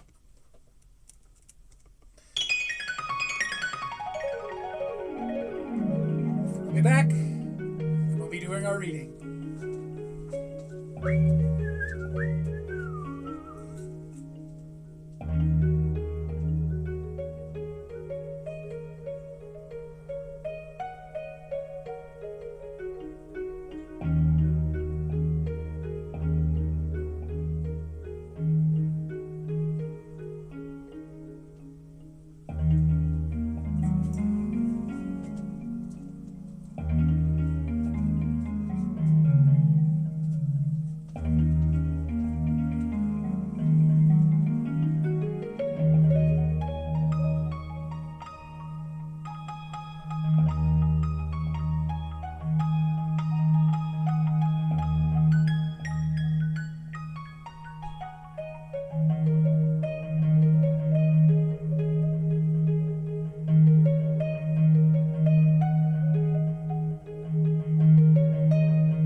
back. Sorry about the delay, gentlemen. Lady Druid needed me, and that is the priority. But, now, we're going to go ahead, if you're not sick of Blue Harp already, we're going to go ahead and bust out my personal favorite autobiography I've ever read. The autobiography written by Corey Feldman. Choreography. When last we met Corey, he had just replaced his older sister as the star of the family, for he had been cast on the television show Bad News Bears. At first, he thought he had sort of a minor role, but then, when the pilot came out, he had sat his family down and was like, "And I don't have that big a role," and it turns out he was a very, very big role. The writers thought it was really funny to throw baseballs at him. Or the producers, not the writers. Writers can't throw. The producers thought it was really funny to get like a baseball machine and just keep firing baseballs at him because he like couldn't catch. I actually think I've seen clips of that. They're like the kid, he's like hiding behind his glove. That's Corey Feldman. Of choreography, Corey Feldman. Ever heard of him? Anyway. He preferred to retreat to his room. Let me see. Once my father was sufficiently disgusted with me, because he was trying to teach me to play catch. Once my father was sufficiently disgusted with me, I'd retreat to my room and the pursuits I was actually good at, such as the Star Wars spoof I was writing based on an article I'd found in Mad magazine. It was around this time that my father suddenly volunteered to become my primary on-set guardian. It was an unexpected development, and I had assumed it was because he wanted to keep a close eye on my progress as a burgeoning baseball star. I soon figured out the real reason. He had an excuse to spend the entire day away from my mother, whooping it up with the other Bears dads in the Paramount studio parking lot. Within weeks, he had become such good friends with the other parents that he announced we were taking a trip to Knott's Scary Farm, a seasonal Halloween event where all of Knott's Berry Farm is turned into a series of haunted houses filled with monsters and mazes. We piled into the back of someone's rusted-out Chevelle wagon. In the middle of I-5, somewhere south of Bell Gardens, somebody sparked a joint. I turned to Christoph St. John, my closest friend in the cast. He would later star as Neil Winters on The Young and the Restless, a role he has played for more than 20 years. I just inhaled hair. Excuse me. "What's that smell?" I asked him. "It's weed," he said casually. "What's weed?" "It's stuff parents do," Mino chimed in. Mino Palusi was Soleil Moon Fry's half-brother. Their mother looked and sounded exactly like Janice, the hippie guitarist on The Muppet Show. I recognized the smell, of course. It was the same smell that wafted from my mother's bedroom whenever my father was home. The same smell that sometimes greeted me when I climbed into his car after I'd rapped on the set of The Bad News Bears. I knew instinctively that weed probably wasn't something he should be enjoying with me in the car, but I was still only 7. I didn't know anything about drugs, and my parents weren't exactly the type to sit me down and talk about the dangers of them.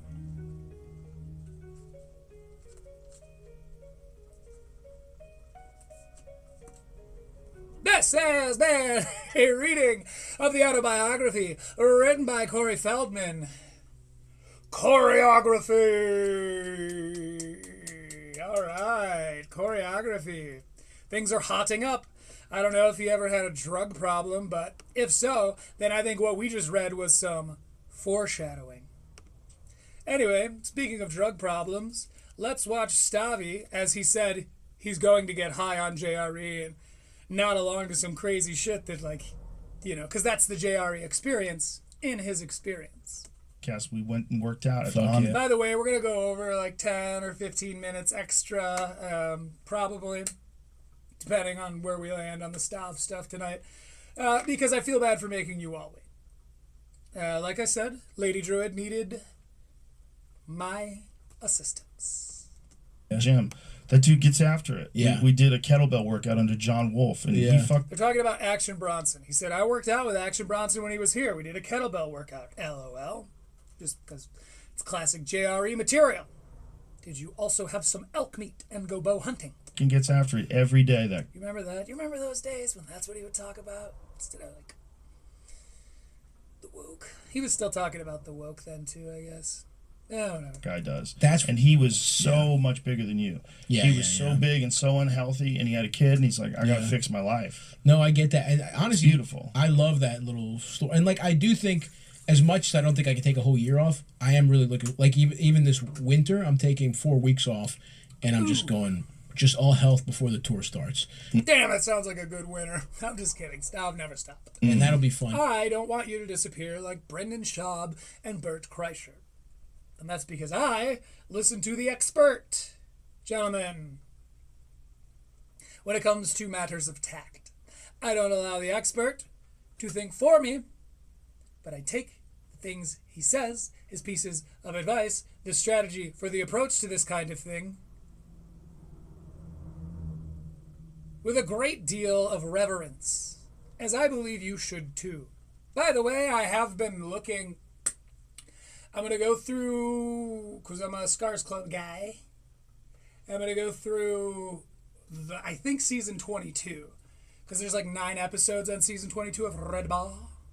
And I'm going to find where he makes fun of podcast cringe, because guess what?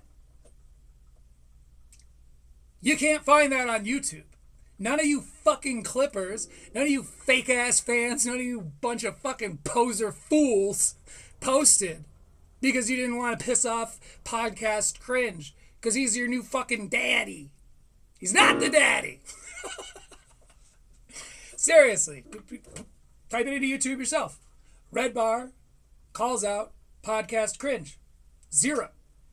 Everything on Red Bar in the last 2 years has been clipped to high heavens and back, right?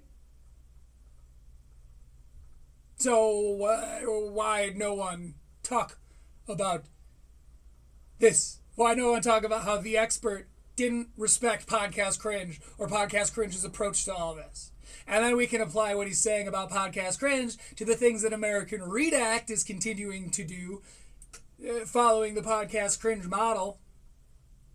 The two greats used to be podcast cringe and comedy enforcement. Comedy enforcement went away for a while. Now Redact is like weeding his way up to here.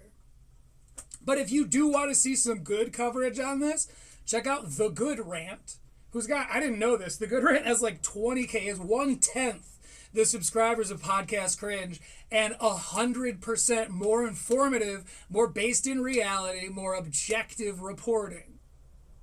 Shout out to the motherfucking Good Rant. Go subscribe to The Good Rant on principle. Tell them Critical Leaks sent you. I want to watch The Good Rant thrive because The Good Rant does good reporting. He's not just following, and I've said it before, but there have been things that Redact covers and Podcast Cringe cover, like all the big ones, they'll all cover. And then I'll watch The Good Rant or Apologia Comedea or Fried Plantain a little. But mostly Apologia Comedea and The Good Rant. They actually tell parts of the story that haven't already been told. That's what I mean when I say they've turned into Walmart. Podcast Cringe is just mass producing this comedy commentary, using the same buzzwords, the same clips, the same jokes, the same format he knows makes him that sweet, sweet Walmart cheddar. I don't fuck with that. And I don't think the whole comedy commentary sphere does. I think we're starting to smell you, bro. I think you were pretty good, but your cologne is fading. And we can smell your actual natural musk, Redact, you stinky puppy. Because, like, yeah, Action Bronson just fucking, he was just dedicated. And that's awesome. That's awesome. Still is. He's a fucking everyday guy. So yeah, I've been looking up season 22. Now, is Red Bar So it's like 9 hours times 9 hours. I need like 81 solid hours of listening time. But y'all know me. I'm not above that. Especially, I need some fucking Red Bar in my goddamn life. Probably this next week is going to be very Red Bar related. I'm trying to watch content on my laptop. Set notifications for people like Redact and Good Rant and all that, so that I can be informed when they get a new video, but then I go to my laptop and I watch it. Because my phone, first of all, I'm not getting a new one, so when this one's done, I'm off phones. And second of all, it's bad. It's bad for me. I don't think it's good for the world. I'm starting to see what all those fucking, like, annoying people were talking about. I'm just like, oh yeah, brain rot for sure, for sure. Guy, it's amazing. That's sick. Yeah, it's amazing. No, I want big arms, little titties. That's my goal, dude. What is he doing? Pro he's wrestling now. Yeah. He's still talking about Action Bronson. They pulled up a picture of him. He's jacked now, dude. He's awesome. He used to be a big guy. Now he's a big jack guy. He did Okay, but don't you kind of have to maintain that? Isn't that something that no one really tells these fat people? That they're like, look, you could get in shape, bro. It's like, yeah, but once you get into shape, it's easier to maintain being in shape, but it's super easy to fall out of being in shape. You take a week off and you're like, shit. I don't think anyone's informing Action Bronson that if he doesn't spend 3 or 4 hours in the gym, he's going to revert to the body that he trained himself to be. Right now, as far as I know, and I graduated an alternative high school, so I don't know shit from dick. But as far as I'm concerned, Action Bronson's body probably thinks he's in a war or in like a survival situation where he was just a fat, lazy bastard until he was like 30-something. And then now he's just like fighting and he's doing pro wrestling and he's working out and he's a jacked big guy. His body thinks this is something we're going through. As soon as he puts that fucking bar, as soon as he stops swinging those kettlebells around, he's fucked. Excuse me, Jim. You like really have to work a lot to maintain like a solid big body muscle structure. You don't get to just like get there and then keep it, or else otherwise everyone would just look good. But whatever. Stav, you're gonna be great. Sam Morrell, me and Sam. This is Navon Edge. Sam Morrell. Wait a minute. Stavvy in this talks about how he's pro-therapy. He's been going to therapy. Now, if I had to guess, and currently I do have to guess, do we think it's Dr. Allen?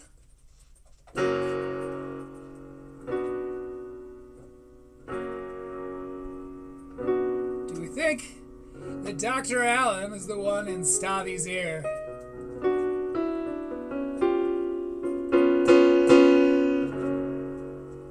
Maybe. I don't know. He had a show. I have no reason to believe that. I just know he goes to therapy, and all his friends, including people who are friends with Sam Morrell, go to see Allen. Just so we're keeping this shit alive, I'm going to go ahead and I'm going to look up Dr. Allen. And the latest list we have from our Allen sightings. Holy shit, 18 occurrences of this in my show notes. Let's find it. Where is our Adam list? Allen list. We know it's around. Okay. Time for our listing of the people who go or went to Dr. Allen Schlesinger. Now his last name isn't Schlesinger, that's Dr. Laurel. I'm just going to call him that because I think it's funny. Well, of course, we have none other than comedian Joe List, who may or may not be moving to Austin. Joe List goes to Dr. Allen Schlesinger. Bobby Kelly, a hero, saved an actual little girl. None of you are talking about that, but he saved a little girl's life. Bobby Kelly also goes to Dr. Allen. Brendan Sagalow, who... Dan Soder also goes to Allen. Dan Stoner. Ever heard of him? I turned on him only just last week, but a good one who goes to old Dr. Alan Schlesinger is someone named Jordan Jensen, who, according to Stavros Halkias, has Austin Transbrain. Not only Jordan Jensen, podcast Cringe's favorite guy, Mark Norman, also goes to this motherfucker, Alan, this Dr. Alan. And most importantly to me, he is also in the ear of a certain Ronan Hirschberg, my new favorite dude. My new favorite New York comedian, Ronan Hirschberg, also goes to this guy. So can you imagine what a commodity this Alan dude must be with the amateur comedians in New York? You know how much fucking money he's probably able to make from all these people who aspire to be one of these Alan 7? He's probably got a waiting list. Like, I'm sure his roster is full. That's why he can keep upping his prices like he's been doing. Because he has a full roster. His day is full of people willing to pay triple because he is the therapist to the stars. To check in with our Alan news. Anyway, back to this nonsense. Yeah, Sam was the host of the show on MSG. This non-tent. Shout out Spooky Sammy. You stole that from Red Bar so expertly. He's the man. Spooky Sammy is one of the crab people who's always hated me because the first thing I said to him, he said non-tent once, and I was like, that's pretty funny. He goes, Jeff, enough of this non-tent. And then he says it again, and I was like, okay, so Spooky Sammy's a little bit of a hack. And then he says it a third time, and the first thing I ever said to Spooky Sammy was, Spooky Sammy thought of non-tent, then quit thinking.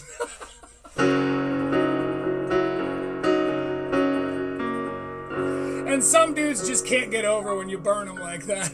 Some dudes get hit, and they go, ow! Druids mean, but they can't act like that, so they've got to just be bitches to me. Whatever, I got your ass, Sammy.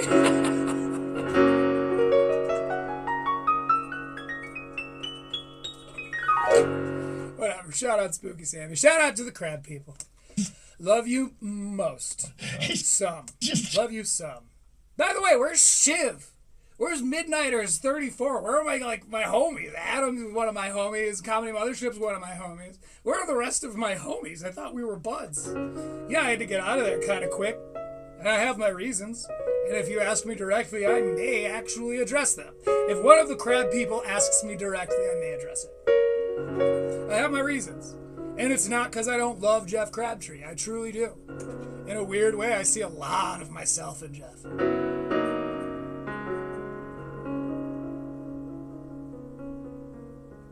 Anyway, shout out Spooky Sammy. Checking body. Sammy Chaos, baby. Checking people, knocking them to the ground. Boom. Oh, look at this. This is so ridiculous. Nah, he's the man. He did a lot for the plus size community.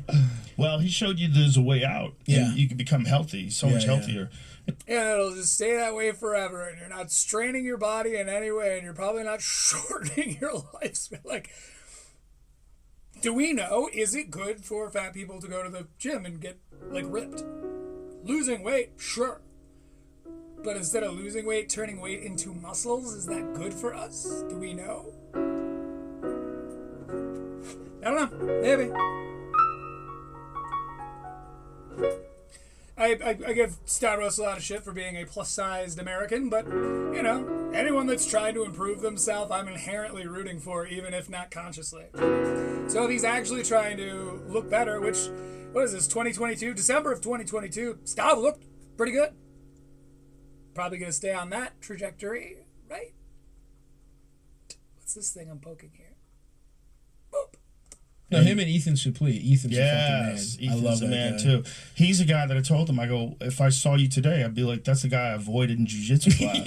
Like, fuck out of here, you big gorilla. Yeah. He's so big. He's so big. He started. What is this thing in my screen? It doesn't exist back here.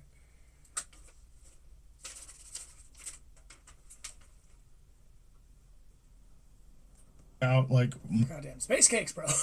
man, he broke his stitches. Like he got skin removed, lost the weight, and then regained it to the point where he's like he had to get more Damn. Done. Yeah, he's honest about it all, and now he looks fucking amazing. No, he's the man. He's just such a cool dude. He's just a really interesting guy too. Yeah. Interesting guy to talk to. And look at his fucking career. I mean, I know. he's worked with every cool director. Like, He's been around forever. So many fucking cool, from like, you know, childhood shit to like Scorsese movies. He's the fucking man. Whenever a person can become super healthy. I'm wondering if I missed this, because we've been listening to them talk about goddamn Action Bronson for more than I've ever heard, more than I've ever thought about Action Bronson in my life. So we're currently at... All right, well, I'm going to go back to 2:14:10 real quick, because there's no way I set up a time code for this far back. So here we go. Like fucking... Yeah. I don't feel like cooking. I don't feel like listening to your ad, but guess what? We all have to do what we all have to do, brother. Oh boy, and Beauty It's and a the Beast. perfect Brother. example of someone who went down that rabbit hole and went crazy. Yeah. No, it's definitely, you can definitely go. That's why I think, you know, you just got to let yourself age. You just got to fucking, that's another thing. There is like a humanity to someone who ages with grace and doesn't Thank you, Stavros. give a fuck. There definitely is. I mean, we admire that. Absolutely. We admire someone who doesn't turn themselves into a monster. At 100%. But I was born a monster, motherfucker. it's just like, I But guess when you just start fixing this and then fix that, and I get a little filler. And where does it end? These are puffy. Can we do something about this? Yeah. And make these, maybe my cheeks stick out more, then I won't have to use wrinkles. And But I'm lucky because, like, just big fat guy that everybody likes.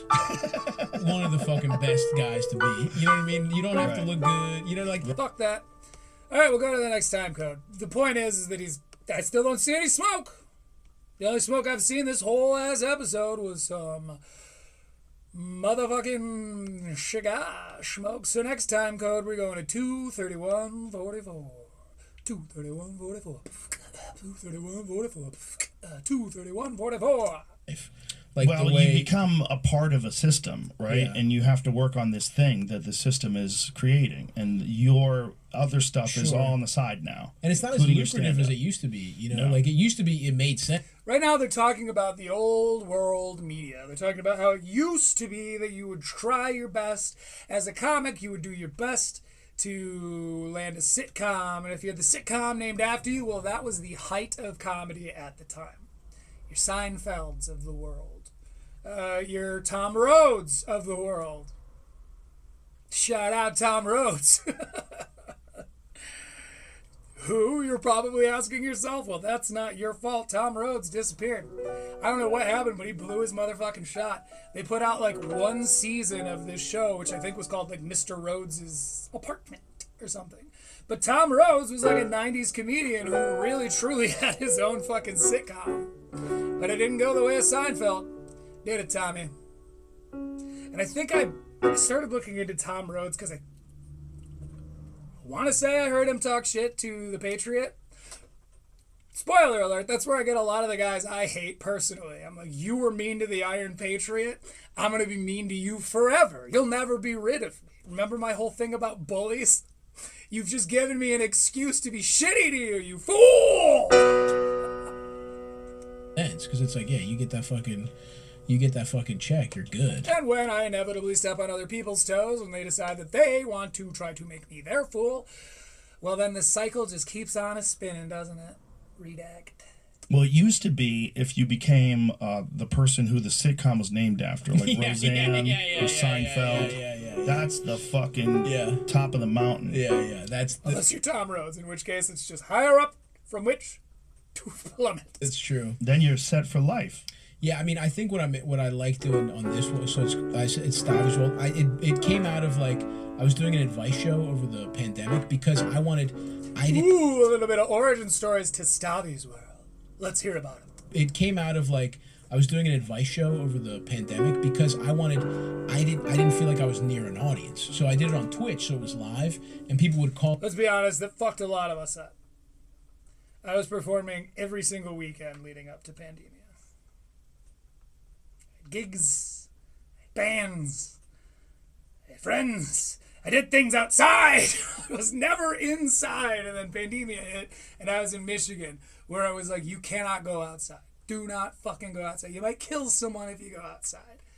For years, I just didn't. It's like, so I understand where he's coming from. I wish I would have found this then. Not because, like, imagine what we could have become in the meantime. I don't give a shit about any of that. Because the amount of fun I have doing this would have made pandemia maybe the best thing in my life. I don't like... So I understand where Stav is coming from. This gives you a feeling. If you're a live performer and there's nowhere else to do live performance, the internet. Well, the internet fucks. Like, that's what I'm doing. I don't have the wherewithal to start another band, get into another music scene, and get to know a bunch of people, and network, and try to be nice, and then inevitably fail because I am like this.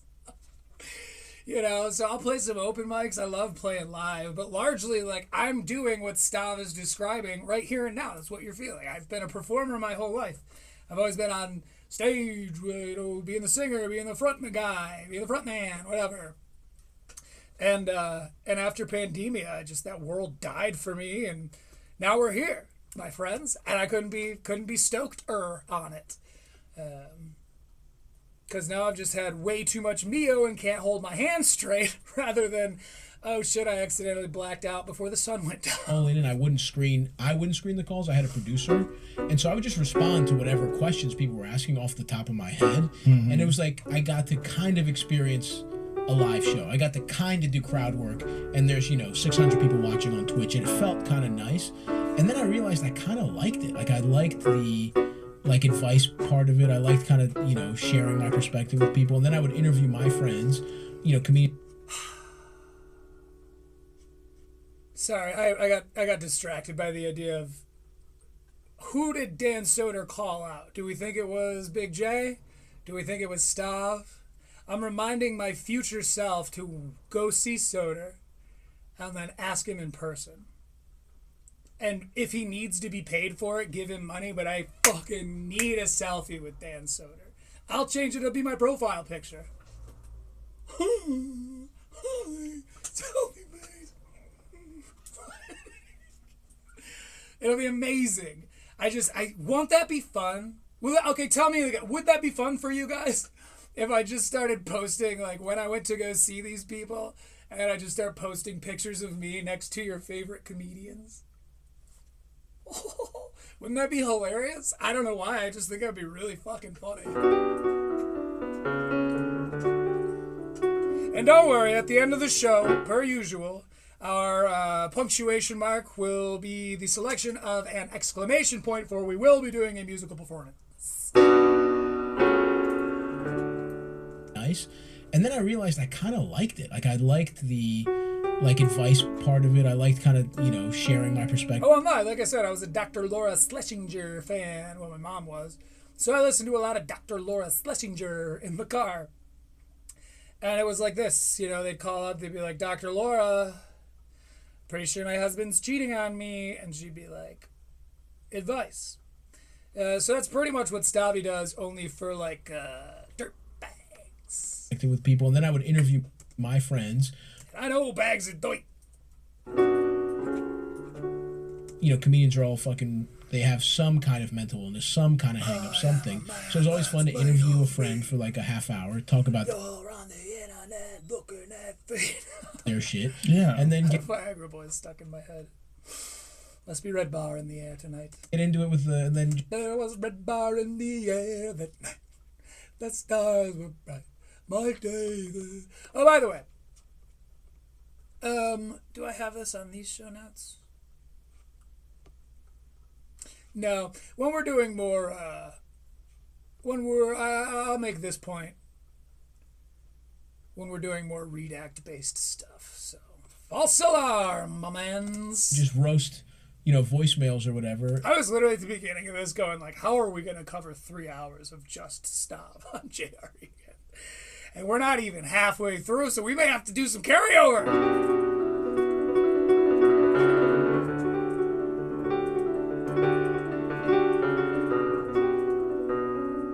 So yeah, maybe next week we'll start off with our second half of this coverage. I don't know. There's so much I want to do. Let me know in the comments if it would annoy you if I start putting out more than one episode a week. I'll still do my Monday at 3 release times. Monday at my 3 release time like I do. But like, there's so much going on right now. I don't feel like I can cover everything else in one episode next week. You know what I'm saying? Like, so if you don't have the time or it would be annoying or whatever, as always, I ask you guys to help me make this a better show. Things that you want to see, you tell me. Things that you think that more people in our genre would be attracted to, you please tell me this and I consider and then maybe make that change. I've done it before. Shout out DC. I appreciate you very much. I appreciate the advice. Jake over on Twitch has given me some pieces of advice that I have also followed.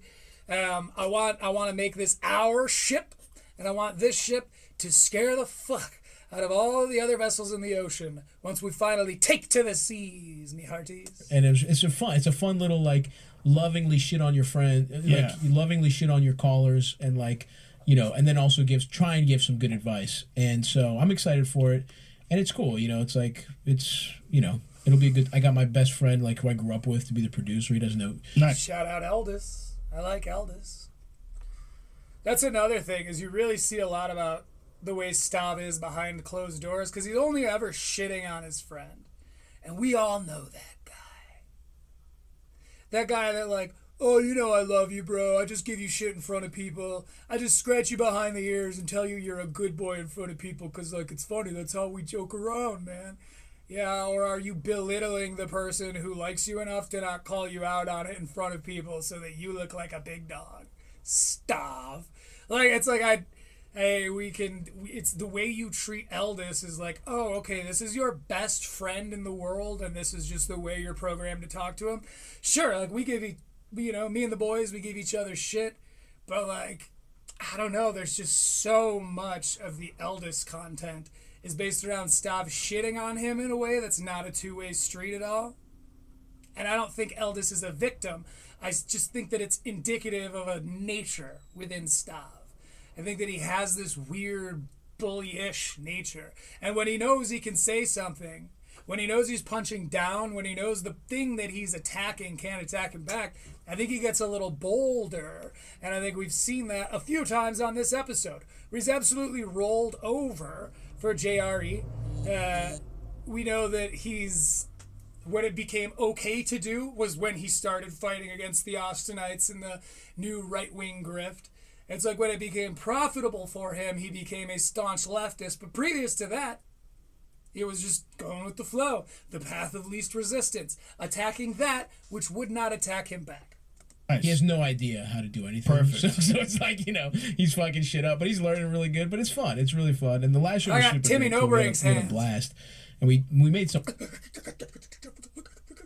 Watching him plug in that cord was hilarious. Wasn't that really good? Some hilarious stuff. But again, you gotta be if you don't know how to plug in a microphone, don't feel bad. You shouldn't. When have you ever used a goddamn microphone before? And that's exactly my point with Tim Stiefler. He's a panel member on Kill Tony, and he doesn't know how to plug in a microphone? That's insulting to all of we, the bottom of the barrel people, the absolute lowest common denominator, as Redact would refer to us. It's also like you want to be doing the next thing, and you want to always kind of be evolving a little bit. So I'm looking forward to it. Well, you got a good attitude, dude. And it's smart. You, and I'm glad you're doing it again. Yeah. I think everybody should. I mean, if you want to, it doesn't mean that you don't have to. Well, I mean, there's a lot just of great comics that don't have one. Yeah. You know, business. That don't have a podcast, he's saying. So Stavvy's saying, like, look, I'm going to start up Stavvy's World, which is kind of fun to look back on. This was sort of the origin story here. Almost like Stavvy's World required the Rogan bump to start. Well, but wait a minute. If Stavvy owes Joe Rogan a huge portion of his brand new podcast's success, the likes of which he's got a massive Patreon backing for, surely that can't be true, because why would Stav be acting so ungrateful to a man who platformed him, to a man who helped him reach the heights he's currently enjoying? Well, that would just require, God, I hate to say it, but kind of a piece of shit guy, right? To just completely disregard all of the help that Rogan is handing you. Rogan didn't need Stavros. Stavros need Rogan, bro. It's wise also. It's just like... It's smart. It's just... Especially at this point in time. But then he got all those audience. He got that. He siphoned that part of the Rogan audience. And now he's like, I can't stand these fucking Rogan Austin guys. They hate trannies. Oh, what the fuck? That's not how you're gonna get your dick sucked. This guy doesn't get any pussy. You gotta do it. So Stavvy's World, go subscribe, everybody. Too late, unfortunately. And it's on everything? It's on everything. It's on YouTube. It's on Spotify, whatever. That's everything. Sam Morrill was our first guest. Ooh, the Sam Morrill? Jokers? Sam Morrill? Calls out children on Twitter for reciting his jokes that were put into a movie? Sam Morrill? Our cool guy. Clooney-esque. I was told by a man I respect very much that Sam Morrill is Clooney-esque. second guest, the Are You Garbage Cloontang guys. I don't know if you know them. They're very fun. Shout out American Dad. Funny. Nice. They're really great. And then a lot of great people, you know, Soder, Joe List. Is that Ryan Long, Are You Garbage? Oh, it's almost like the entire list he just listed was the list I listed about the Dr. Allen guys. Pretty close to all the same guys. Stavvy really values therapy very highly. Could it be? I don't know. Maybe. No. That's his is. Cheers, my friends. What's Ryan's? Are You Garbage is Foley and Kevin Ryan. Nice. Philly guys, very funny guy. By the way, that's really funny. I thought it was Ryan Long. He got Kevin Ryan mixed up with Ryan Long, which, if you know those guys, those are like two oppositic white archetypes. You've got skinny, playful skater antagonist Ryan Long, who likes to like interview people in like wacky ways. And you've got Kevin Ryan, who's a fat East Coast guy who plays, you know, shared mic with Foley, who's like so fat he makes Kevin Ryan look like he's in pretty good shape. But like, to get Kevin Ryan and Ryan Long confused is classic Rogan. But this was 2022. I mean, they were the numbers, the landscape, it was all very different then. But yeah, there's a lot of probably. I only know from retrospect because I didn't start listening to this until like 2023. So this would have like predated me. This would have been the stuff I was watching being covered and was like, what is this world? And I started examining it. And now I'm obsessed and I can't get out and I feel trapped. A lot of good ones out there now. It's a fun time for comedy because comics, like there's a gang of us out there where we communicate with each other. We do each other's podcasts. We do shows together. It's like, it's a rare time. Yeah, it's fun. It's an interesting time. It almost feels like everyone is kind of reinventing like a network. You know what I mean? It just feels like we're kind of reinventing everything. It's like the old world is broken and we reinvented it. Even at 2022, you were just way behind on this, man. It's like like you were saying, you were just getting black. In 2012, this would have been an interesting thing to say out loud. In 2016, it would have been an interesting thought to have to yourself. But in 2022, it is, as you people love to throw around, quite hackneyed. Asked it on a fucking MacBook. Hackneyed, hackneyed. Weird spelling. 12 years ago, and like, look at this shit. We're in a compound. There's fucking bidets in your bathroom. I didn't have to shit. I just put my ass on it to just be clean. Gross.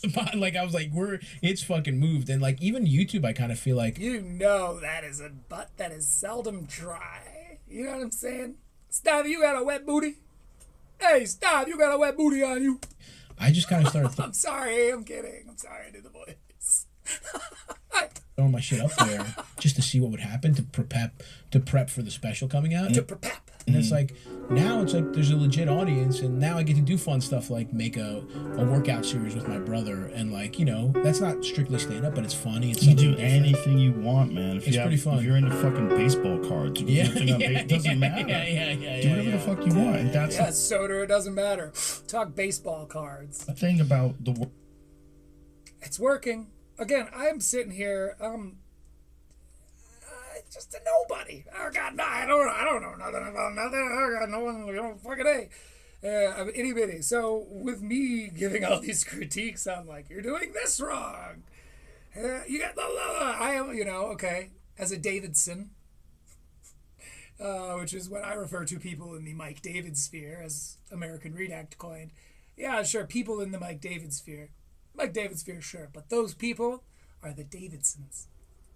Or the Davidsons. As a Davidson, I have to admit that I don't follow all of the rules particularly closely necessarily. Now, did I just distract myself with my American Redact bit? Yep, I did. Hopefully it'll come back to me. World that we're living in now.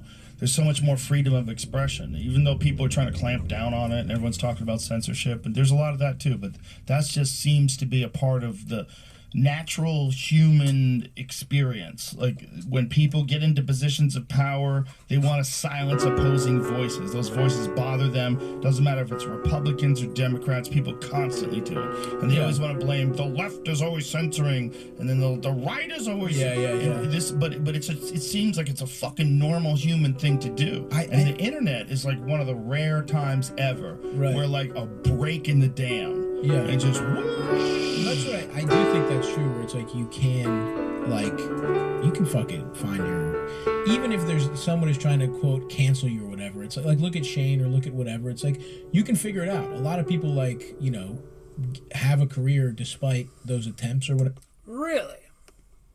Do they? Stavvy, very interesting to hear your origin story on the Stavvy's world, but isn't it curious that right now you're speaking quite justifiably as somebody who is well within the bounds of the Rogan sphere. Oh, what? Could it be? You're sitting here talking, just look at guys like Shane. They tried to cancel his ass and he wouldn't let them. The woke met the wall, Stav. Are you the wall? Whatever, and it's like at this point in time, were you the wall? I can't help but wonder. I've said some fucked up shit. You have. As a joke, I get, maybe some people try and cancel me, but it's like, okay, as a joke. So you recognize that sometimes people say things they don't mean as a means of humor? As a means of being funny? You mean sometimes comedians just like say things that aren't necessarily their beliefs, but it's to contribute to what's funny in the moment? You're acknowledging this right now? On JRE? In front of me? You dare? I'm trying to build my own audience, and I'm trying to just You're also doing comedy live, right? And if you're talking shit, you take chances, and sometimes you don't even realize what you're saying while you're saying it. Yeah. You're trying to be funny. Yeah, this goes into a yonder bags thing, I'm pretty sure, where they're like, that's why yonder bags are actually good for free speech. Because we could say whatever we want, and we don't have to worry about other people using their free speech against us. Yeah, Patrice had a great line about that. It's like a joke that bombs and a joke that kills all comes from the same place. Right, interesting. The person's just trying to be funny. Yeah, that's true. It's the intention of it. The intention is never to hurt someone. Yeah, and you do have to, Maybe not never. You have to... What did Chris Rock say? That there was a real racist... He said, you can drive with your feet if you want to. That don't make it a good fucking idea. Chris Rock. Racist versions of all his jokes or something like that when he was figuring them out. Well, Chris, that one bit that became one of his best bits ever.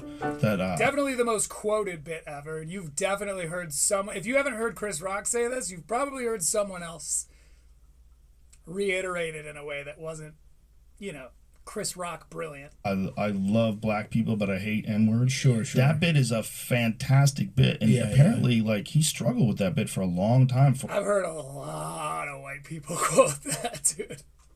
Like an uncomfortable D.L. Hughley would hate it amount of white people. By the way, did that die? What's sad? What is sad about that is I think Big J just didn't register on DL's radar. I think he got big mad about what DL's editor did. Passively, arguably did. Not assuredly, but there's an argument to be made that happened. Sure, he called you a Nazi. Big J gets big mad, loses his shit, is like, I'm gonna talk about it, we're starting the beef, and we're all, like, all these comedy commentary, well, me and Fried Plantain are like, oh, it's gonna pop off, and then, like, he says his thing on Skanks, and then I think it just died. I'll keep you posted next time I see something about it. I'll go check Fried Plantain after the show, and if I see anything, I'll keep you updated, because it is an interesting, bit of comedy history. But it might have just been a little blip. It might have just blipped up. Because genuinely, like, I don't think D.L. Hughley really cares what Big J Okerson thinks. And that sucks. I wish Big J was more famous than he is. But here we are. Before we got it to work. Right. Sorry, Big J. I love you. Please start. What do they call that? Releasing the demon. You're getting the poison out. You gotta stop getting so boned up when you're performing, man. It's uncomfortable. I'm not trying to cancel anyone. I'm just like, bro to bro, you are scaring the hoe. Sometimes when you have a complicated idea in your head, of course, you're like, how do I get this fucking thing to work? Yeah. You can almost bail on it, and then it becomes like your closing bit. Louis said something where he had like the joke about. I love that they're just quoting great comedians back and forth to one another. And when I say I love that, I do actually love that. But this is the kind of thing, the reaction to conversations such as this led to them being afraid to talk about comedy. Unfortunately. Who are those assholes in the comments like, hey, comedians, will you quit talking about comedy, please? I would love to hear some slapdash opinions on the current goings-on of the news. Like, who convinced them that was what we wanted? You guys suck. Fuck you guys. You know what? If I want to listen to political bullshit, I'll go to politicalbullshittalk.com. But I want to hear people talk about comedy. I'm going to hit up the, American Redact. It's like molesting children. A weird simile you've created here. This is what taking things out of context looks like. If I was Redact, I'd be like, and he can't stop talking about... The joke about it's like molesting children. Or it's like people would like survive if they didn't... Or more children would survive if like... if we didn't... We're so mean to child molesters, which is like... It's like an interest... It's... Even saying that, I'm like, God damn. But it would have been interesting to see, where the bit went, I suppose. But yeah, I do... Great point, Star!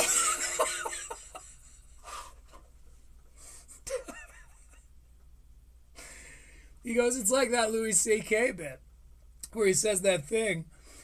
And he would have been nice to see where that bit goes. It's like... what did you just do? Moreover, what just happened to you in front of all of us? What did we just witness? Stop. One more time. That wasn't even why the time code exists. I'm just seeing this. If like, if we didn't, we're so mean to child molesters. We're going back. Fucking thing to work. You can almost bail. See, that's what I've said about offensive material. It's like the art is being able to make it funny despite the fact that you're saying things none of us want anyone to be saying. That's the brilliance in edgy comedy. It's not just going up there and being like, trannies, am I right? It's going up there and being like, trannies, am I right? But I'm talking about... And then taking that polarizing statement and making us all laugh at it. Isn't that the whole bit? Joe's fully aware of that. In December of 2022.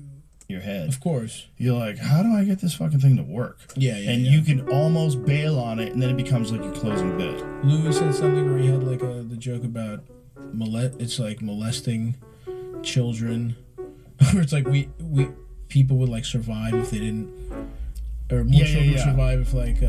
if we didn't... We're so mean to child molesters, which is like... It's like an interest... It's... Even saying that, I'm like, God damn. But it would have been interesting to see, where the bit went, I suppose.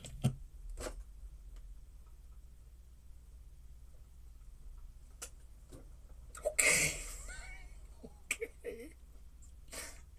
That's why it's important to admit when you've lost your train of thought. Otherwise, people just think you're insane. What the fuck was this? I'll tell you what it was. My take, what I've gleaned, is that Stav had a point, and it actually was an adjacent point, and it probably would have at least fit into this conversation. Even if it was bad, the point itself is pretty adjacent.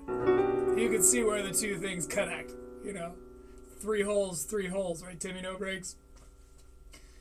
But Stav, I think, loses his train of thought about halfway through, kind of realizes what he's saying is insane, gets thrown off by the fact that he just said, like, you know, we're so mean to child molesters, blah, blah, blah, blah, blah, blah. And as soon as the CM left his face, he was like, and even hearing myself say that is like, so, yeah, it would have been nice to know where that bit goes. He forgot what he was saying. And so he just tried to cool guy landing it, and there was no way to land that cool.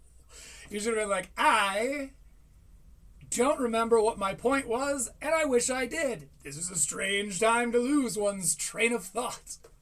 These are not the woods you want your train to stop in. Here, there be monsters. But yeah, I do think there's a freedom to do whatever you want. Didn't that bit make it on a special? I'm not sure. I think that bit might have made it on a special. I just remember talking about it back in the day. Yeah, I think he might have actually figured out a way to make that work. Interesting.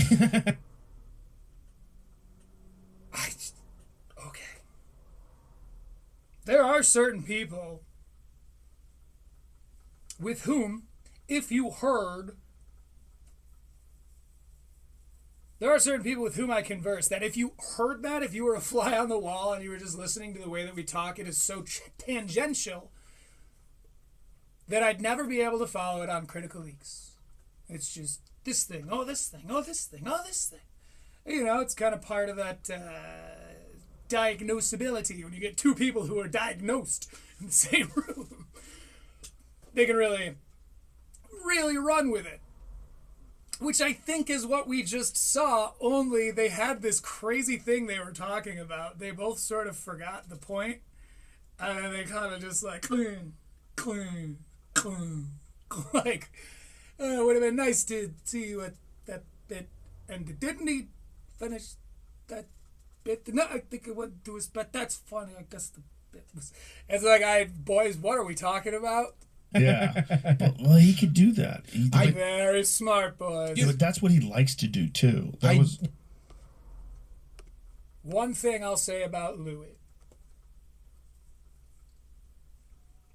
and it's not what you think. So, Louis C.K. has this fantastic fucking special that he put out. I don't remember which one. This was like back in the 2012s, before the whole J-O-ing thing. Right? So he has this joke where he's standing in a line and there are these two young men talking in front of him. And one of them tells a story and the other one goes, "That's hilarious." And then Louis C.K. spends like 5 minutes talking about how, no, hilarious means you lost your mind. It's so funny you lost your mind. Like, it's not about... But Louis, and I know you know this, but I gotta point it out because no one else ever has. You meant hysterical, didn't you, Louis? Because hilarious only means really funny. Hysterical can mean really funny or can mean lost one's mind. Oops! Your favorite guy sucks. I'm just kidding. I'm just kidding. He's obviously one of the greats or whatever, but like, it's always bothered me. I remember hearing it on Pandora the first time in like 2018 and being like, is he saying hilarious? He means hysterical. They don't, in some cases they are synonymous, but in this very particular case, only the word hysterical works. Look up the joke, I'm right. Yeah, I do think that like, you should have that leeway, but I also think like sometimes it is like, wow, look at that. It's like, wow. So I guess we'll find out what it's like after this. I do think like you should be able to say whatever you want, but it's also like using nuclear weapons where it's like, yeah, You should be able to say whatever you want, but it's also like using nuclear weapons. Let's hear him again. I do think like you should be able to say whatever you want, but Okay, we all agree on that. Threat speech. it's also like using nuclear weapons where it's like, yeah, Chris Rock can do it, but not every fucking... So what, in your analogy that you just puked out all over the world, saying edgy words in your comedy is like nuclear bombs. Sure, Chris Rock can do it. Fine, let's stop right there. Chris Rock can do it. So you're implying what? That if your nation has achieved enough reputability, if it's notorious, if it's famous, if it's well practiced enough, then those are the nations that are allowed to use nuclear weapons? Stop, let me help. What you meant to say was, it's like nuclear warfare. Sure, you can use it, and it may be very effective at your one target. However, what you now need to deal with is the repercussions, taking the form of the reaction of the rest of the world. That would have been a great metaphor, but instead you were like, it's like nuclear bombs. Only Chris Rock can use them. Like, I don't... Okay.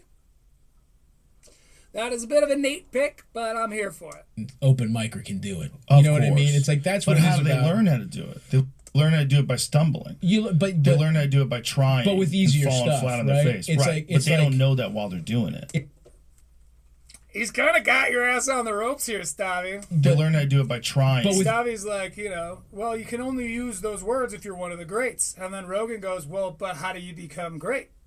How did the nobles become noble? They took it at the tip of a lance. Or they took it at the tip of a sword. I'll take it at the tip of a lance. Easier stuff. That keeps our streak, that keeps our Knight's Tale references streak going. I think we're 3 episodes deep now. Face, It's right. like- but it's they like- don't know that while they're doing it. It's like you wouldn't spar fucking, you wouldn't spar with BJ Penn to learn. You know what I Right, mean? But, Like but here's the thing: you might have to. If you want to be the best. If you're in a If that- jiu-jitsu yeah. class, Stavvy, what you're doing here is called swinging wild. You're just like, shit, that metaphor didn't quite work. How about another poorly crafted analogy? Fuck. You answered that too. He may be better at this than you are, Stavvy. Again, he's got your ass on the ropes, bro. You know what I Right, mean? But, Like but here's the thing: you might have to. If you're in a If that- jiu-jitsu yeah, class, you the point gotta- is, if it's you're leverage. a comic, but if you're a comic and you're Yeah. on stage, you don't know. Stavvy's kind of trying to talk over him, and Joe does the ultimate big dog move. He goes like this, and stops talking.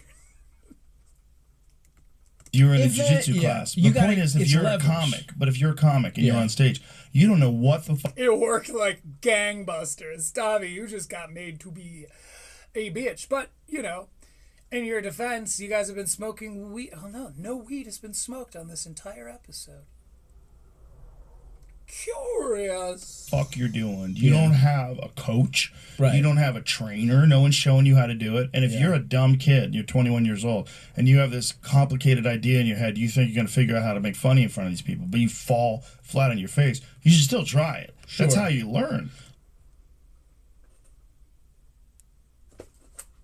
Podcast Cringe isn't going to like this, but that was a pretty fucking good point, right? Right? Stavvy's saying you can only say offensive words if you're a famous comedian. Rogan's like, how do you get to that point of being famous and using these forbidden words in an adept way? How do you learn how to do that if not when you're training? If not when you are figuring out how to be one of the greats? This is when you do that. You don't just become one of the greats and start throwing out, the F slur. I don't care how you feel about Joe. Can you deny that that's some pretty solid logic? Like, yeah. If in the world that Stavvy created, where it is okay, but only for the greats to do it, Joe raised a fantastic point. Let's hear what Stav says in response. You learn by fucking up. Yeah, I would say keep it to but you do have this epidemic of young kids who think they're ready. Oh yeah. For the big shit, Oh my and it's God. like you're not, bro. You didn't feel Write like some that when jokes you were about- young? Stavvy's like, well, but there's this epidemic, all these shitty new comics.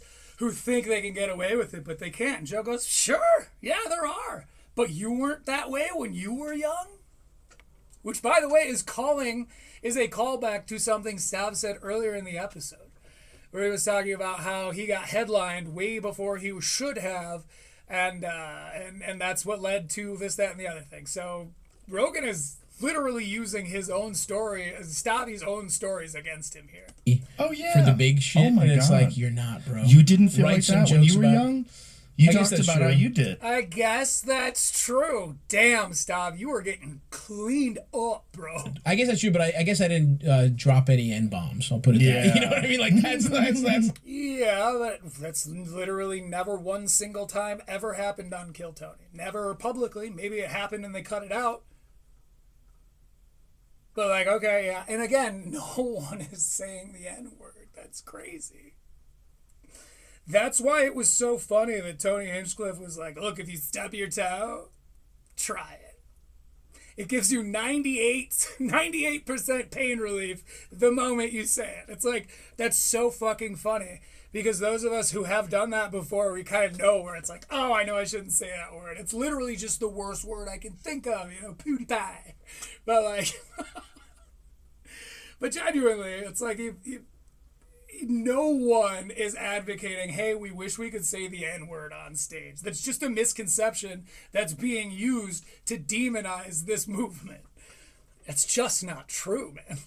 I'm not saying no one wants to say that. I'm saying the majority of people who are advocating, like, stop telling comedians what to say, stop trying to cancel comedians for things they say, none of us are talking about the N-word. Except maybe Joe. But you got to know the history there. LOL. I did, but I was talking about wiping my own ass and, how little still the same But ideas. everybody's delusional about their ability. Yes, for And, sure. and for young guys coming up, you have all this testosterone and fucking... Yeah, we exist on delusions of grandeur. All people that you hear speaking publicly at one point were just a delusional person with some ideas. You know what? People might want to listen to these bullshit things I have to say. Like, I feel like every artist that's ever existed, every artist you've ever considered great, at one point in his life, either was or would, to you, the untrained eye, seem like he's completely delusional with grandeur. Zero clue on how the world works yet, and you start making a... If you were talking a fucking Stilts Clocks guy. Why is it not coming to me? I've been to his actual exhibit before. Fuck. Wow, listening to JRE this long is worse for you than short form content. What the fuck? The background on my phone is a painting by this person. I am just blanking. I keep wanting to say Elfman.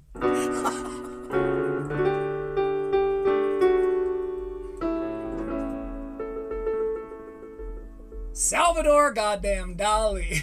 If you'd been speaking to a teenage Salvador Dali, you probably would have thought his ass was insufferable. Like, oh yeah, you're gonna be one of the greats. They'll put a whole ass museum up about you, yellow weirdo. Give me that cigarette. living doing comedy, or you start doing open mics and getting laughs, Yeah. and you think you're profound. Yeah, absolutely. Absolutely. There's a lot of people And then you that pretend watch to be back. profound, pretending to be profound on stage. One of the worst things. One of the most time. painful things. Stav, you do not look satisfied with the way that went down. The more I watch this, and we'll cover it next week too, because he's done 2 appearances on JRE. Well, we will have covered the first one in this episode. So next week we'll cover the rest of it. But I think what Stavvy was doing, this is my conclusion for at least the conclusions I've drawn. What I think Stav is doing is covering his ass for things like this, where he either got owned, or he didn't really have the balls to speak up against Joe Rogan, or he frankly just didn't realize that virtue signaling was going to take that form in a few years. And so for when people like me go back and look for clips of Stavvy, he can make the accusation that we've taken them out of context because he was stoned at the time. He was just so high, he didn't know what he was nodding. It's 3 hours long. And all you do is sit there and get high and talk about immigration. It's like, I think Stavvy told us all that so that when I do this, he can go, well, I was high. But he wasn't high. Not even a little bit. Not even at all. I just in general don't like making a point. I like telling a funny story. We can tell. We can really tell, because every time you do make a point, which, by the way, you've sort of abandoned this whole mentality of, I just don't really like to make a point. It's like, yeah, you do. You're constantly doing it now. You've turned that into pretty much your platform. In fact, like, you created an entire audience based off of people who are like, yeah, fuck those guys. And you're like, oh, really? Fuck those guys? Well, I guess I don't need them no more, so fuck those fucking guys. They're not getting me any pussy. You know, it's more fun to not make a point, and a lot of people love that. You know, like we talked about it the other day about Bill Hicks. Like Bill Hicks was like such a revolutionary comedian because like all he had was points. Like everything was like intense points. But it fucked a lot of people up because a lot of young dorks imitated him fully, and they tried to include. A lot of young dorks. So they're, you know, in every industry, in every genre, in every creative endeavor, there are some who are great. And those greats, more often than not, tend to create an entire genre of people that misunderstand what was great about them. Does this sound familiar to anyone else? Let's find out. Definitely, probably did. I definitely had some pontificating Joe. Yeah, I definitely had some nonsense that I fucking tried. And I was 20 because when I first saw him, I was 21. I was super impressionable. I was an open micer. Yeah, there was a bunch. This I can totally relate to. What are you trying to sell me? I want to damn AI viewers, bro. This is like, it's just AI viewers now. Didn't you guys used to at least like pretend it was people? Now you're like, don't you want this robot to engage? To be honest with you, if a robot happened to find my content endearing and wanted to join in on the conversation, I would not turn them away. But I ain't paying you for your fake ass R2D2 motherfucker. Those guys, get out of here, Alexi. See, and you found yourself like sounding like them. Absolutely. Like Attell, like Patrice would call them babies. Oh yeah, but yeah, I've been this guy a lot of different times. You know, musically, I am hugely inspired by Tom Waits. So when I'm writing things, and I'm like, oh, I want to kind of take it here to like a Waitsy spot. I don't. I say, no. I'm going to take it around the Waitsy thing. What's the next thing I'm inspired to do? Because it's easy to accidentally just bite. It's easy to just come on air and put on some sunglasses and pretend you're a guy who you really like. Blah, blah, blah. Like we've all been inspired in that way by someone at some point. The important part of becoming your own artist or developing your own sound or whatever the case is focusing on what makes you you. Taking that inspiration to keep moving forward, but to use your own feet with each step you take in that journey, rather than being like, oh, I'm gonna just lean on Bill Hicks in this case. I'm just gonna be Red Bar. I'm just gonna be whatever the case. He's like, Attell's got so many babies all around Patrice town. for generations. Generations. I mean, Patrice is like, who calls them the babies? Babies. He's like sounding like them. Absolutely. Like Attell. Dave Attell calls them babies. Like these are the, you know, the Stavrosites or whatever, the Hicksians, which is actually, I did a little accidental spoils earlier, but that would mean that we're the babies of Red Bar, the Davidsons. Like Patrice would call them babies. He's like, Attell's got so many babies all around Patrice town. for generations. Red Bar's got a bunch of babies too, but these motherfuckers are out here running amok. Generations had babies. Yeah, Robin Harris had a lot of babies. There's a lot of people that... Again, people that just misunderstood what I believe the greatness therein truly is. And it's indescribable, and I won't even begin to try, because that'll make a fool out of all of us. But when someone sees the greatness and they don't really care enough about what made it great to start investigating and studying that aspect of this great person, it's like then, in some of these cases, like in the case of Bill Hicks, you've just become the thing that he was bitching about. You've just become these podcasters who are censoring themselves for AdSense, who are constantly obsessed with, growth and growth and growth, but not the quality of what they're doing. It's like you've become the thing that this great man was telling us all to hate. You're doing it in the name of this great man, and that's, by my measure, blasphemy. All right, so we got 2 more time codes on here. We said we were going to go a little long, and we are. We took a big break in the middle. Ooh, this is going to be a good stopping point. So we're going up to 252.01. 252.01, 252.01, 252.01. Rasmussen University. Rasmussen sounds like a kid with a speech impediment, misremembering how to pronounce Rasputin. Difficult to do things, just decide, I'm going to do this every day. Because, if you don't, have a fucking list of shit that you have to get done, it's so easy to blow stuff off. And also, it's like when your fucking brain is all fucked. I don't know if you feel like you have ADD or whatever, but it's like, I definitely feel like I look every time. Stavvy feels like he has ADD. Okay. Let's hear him out. You feel like you have ADD or whatever, but it's like, I definitely feel like I look every time I look up an article that's like, do you have, it's like every.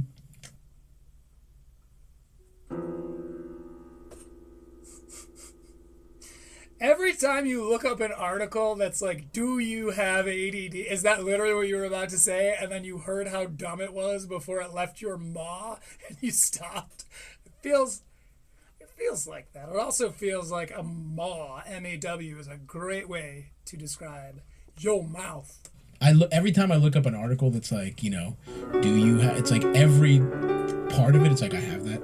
Let's look it up. Look up. What is, how do you know if you have Wow, that's not true about anything else, which is why it's a great idea to go on WebMD when you're sick. Like, how long have we all been doing this, guys?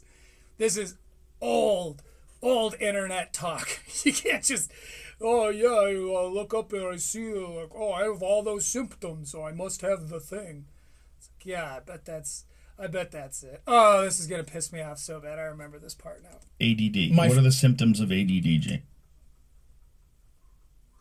Jamie, put ADD into perplexity. Because my boy Ben O'Brien, he's the fucking man. I know a Ben O'Brien. I bet they're different guys. Probably different guy. Pretty common. It's like, no, it's the same Ben O'Brien. Hunter in Montana. Yeah, he's not the producer of my online content.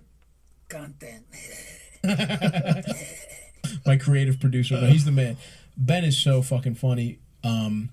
But Ben's got he has no AD. Like every artist, I feel like so many comedians have that shit, and Ben just doesn't. And he was telling me you definitely have this. And I was like, no. Well, let's find out what it is. Oh, Dr. Ben O'Brien. Dr. Ben O'Brien, creative director for Stavros Halkias. I'm just fuck you, Ben. Just a little scattered. What are the symptoms of ADD, young Jamie? It's good for children and teenagers, I guess. Well, let's do it for that. Yeah. For children and teens. He's a teenager at heart. Yeah. Let's see what we got here. Having a short attention span and being easily distracted, check. Yep. Making careless mistakes, for example, in schoolwork, check. Appearing forgetful or losing things, check. Being unable to stick to tasks that are tedious or time-consuming, triple check. Yeah. Appearing to be unable to listen to or carry out instructions. Nah, I can do that pretty good. Constantly changing activity or task, check. Having difficulty. Yeah, the guy who sits around for 3 hours and does his podcast. He can't pay attention to one thing. Organizing tasks, check. Organizing is. A lot of these are crazy. This is very dated. The motherfucker. Hyperactive and impulsiveness. And executive dysfunction, whatever that shit is. Being unable to sit still, especially in calm or. Whatever executive dysfunction is, I know I got some of it. You know how you feel executively dysfunctional from time to time? Can you thank Blue Chew for being executively dysfunctional? I just don't know. I'm just trying to get a little piece of pussy. I don't have that. Constantly fidgeting. I kind of have that when I'm sitting here doing podcasting, but that's just because I'm trying to be aware of my posture and shit. Oh, nice. Yeah, like these chairs. They're these, good. Like ergonomic shits? Yeah, they're really good. They keep. Great point. These are the only ones that I've ever found that are both comfortable and they keep me from having a sore. So right now they're talking about the symptoms of this disease, this affliction of the mind, which for some is a constant, every moment of everyday struggle. Some people, they find ways, the things that they can pay attention to, they'll just grab on and never let go, because it's like, oh, it feels so good to learn things. It feels so good to pay attention and care about something and to track a narrative line, that when people who can't decide what they get to pay attention to, they find that thing, they really glom onto it. And it's not because it's like, oh, it's a superpower. It's not. It's because it's the only thing that they can do well. Everything else in society, they've washed the fuck out of. They can't listen to their friends. They can't watch their favorite TV show. Like, this is an affliction. But clearly they recognize that, right? We're back. Yeah. Because like office chairs, you kind of sit in a fucked up way. And The irony, gentlemen, that you're currently talking about office chairs is, well, it's palpable. Middle of my back would be tight at the end of a show. Excessive talking, for sure I have that. Clearly. Yeah. Excessive physical movement, 100% I have that. I'm very excessive. So you're a child with ADD, bro. Being unable to wait their turn. No, I'm not. That was funny. That bad at that. I've gotten better at that. But that's what we were talking about Acting earlier. without thinking, 100%. Yeah. Interrupting conversations, that's me. Little or no sense of danger. I'm not so good at that. Yeah. I kind of am good at it, but kind of also not. Yeah. Yeah, I mean, I'd say I'm medium good. Yeah. So I have everything. You got except it all. like 2 or 3 things. Yeah. But I just feel like I can't. So I should be medicated. This is the fucking problem, is they do the WebMD thing where they're like, hey, I have all that shit, so I got ADD, I don't take my medication, so I'm fine. So all these fucking people are faking it. List. Yeah, you probably. But that would be one thing if that's what he did. But he takes it, we'll call it to the umpteenth. What should I be on? Forgetful. Okay. Yeah. Carelessness or lack now this of is attention to absolutely detail. me. Continue starting new tab. What was the one? Forgetfulness? That, by the way, I think is a joke. It's a joke I've made before. People are like, because you're, I don't know, I think your brain's getting worse because you're being so forgetful. And I'm like, what were we talking about? Well, which one do you, was there more of them? Were you doing that as a bit? You're like, what was that one? Forgetfulness? Oh, okay. Stav caught it. Respect. Which one do you, was there more of them? Were you doing that as a bit? You're like, what was that one? Forgetfulness? Oh, is there more of them? This is for adults. He wasn't, though. Shit. Joe doesn't even get his own jokes. Golly, that is brutal. This is for adults. Oh, this one's for adults. Down Okay, so carelessness and lack of attention to detail, not necessarily. I pay attention to things that I'm concentrating on. Yeah. I'm very detail oriented with actually things I'm trying to do. But I think that's the flip side. Like I was listening to Brian Koppelman's podcast. He was Brian He was talking Koppelman? about how ADD can be like a fucking superpower because sometimes you're so locked in.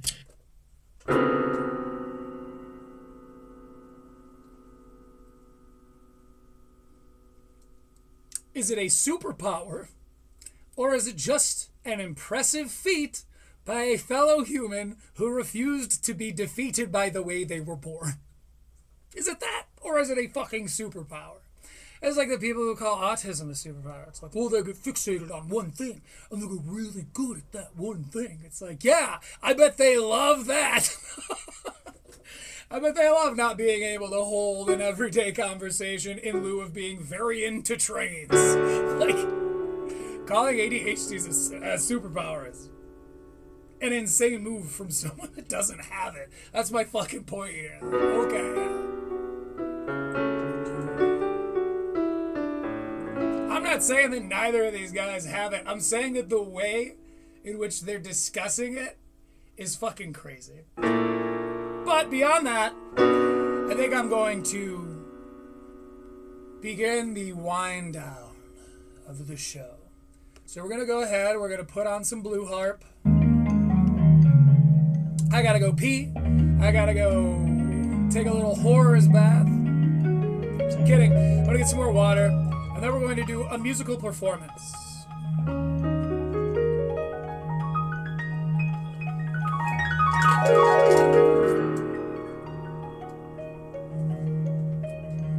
Barbie.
Said last night I dreamt I drowned in ink, trapped beneath the world of my beloved fantasy. But why did I invite you here? Man, why are you here? Because redemptive be a quality, you're destructive without apology. And I would never trust you with mine. I don't trust you with yours. There he goes again, that's what they'll say. Oh, his ego, it's got him running out the mouth. It's just classic Nate. Yeah, but just cause I lost my temper, it doesn't mean that I should be ignored. I said stand up for what you love and defend what's yours. Defend what's yours. What's yours.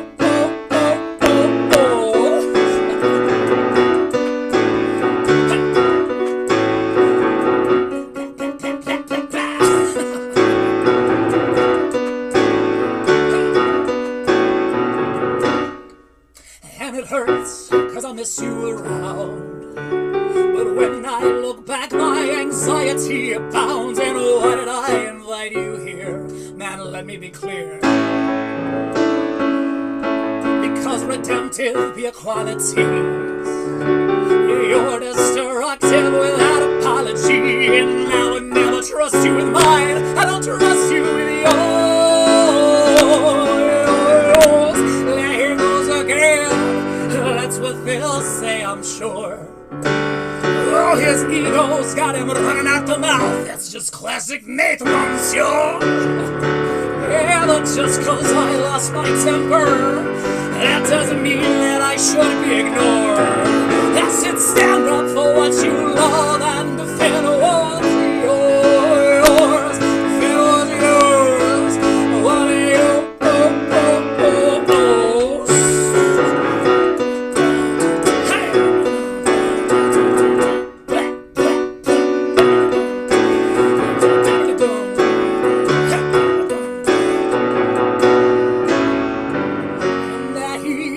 Again, that's what they'll say. Oh, his ego, it's got him running at the mouth. That's just classic Nate. Yeah, but just cause I lost my temper, well, that doesn't mean that I should be ignored. I said stand up for what you love and defend what's yours. Defend what's yours. What's yours.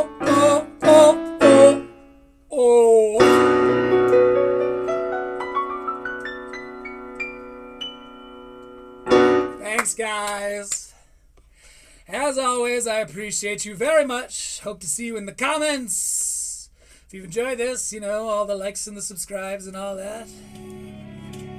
I'm Druid the Punk. This has been Critical Leaks. And in the meantime, be nice.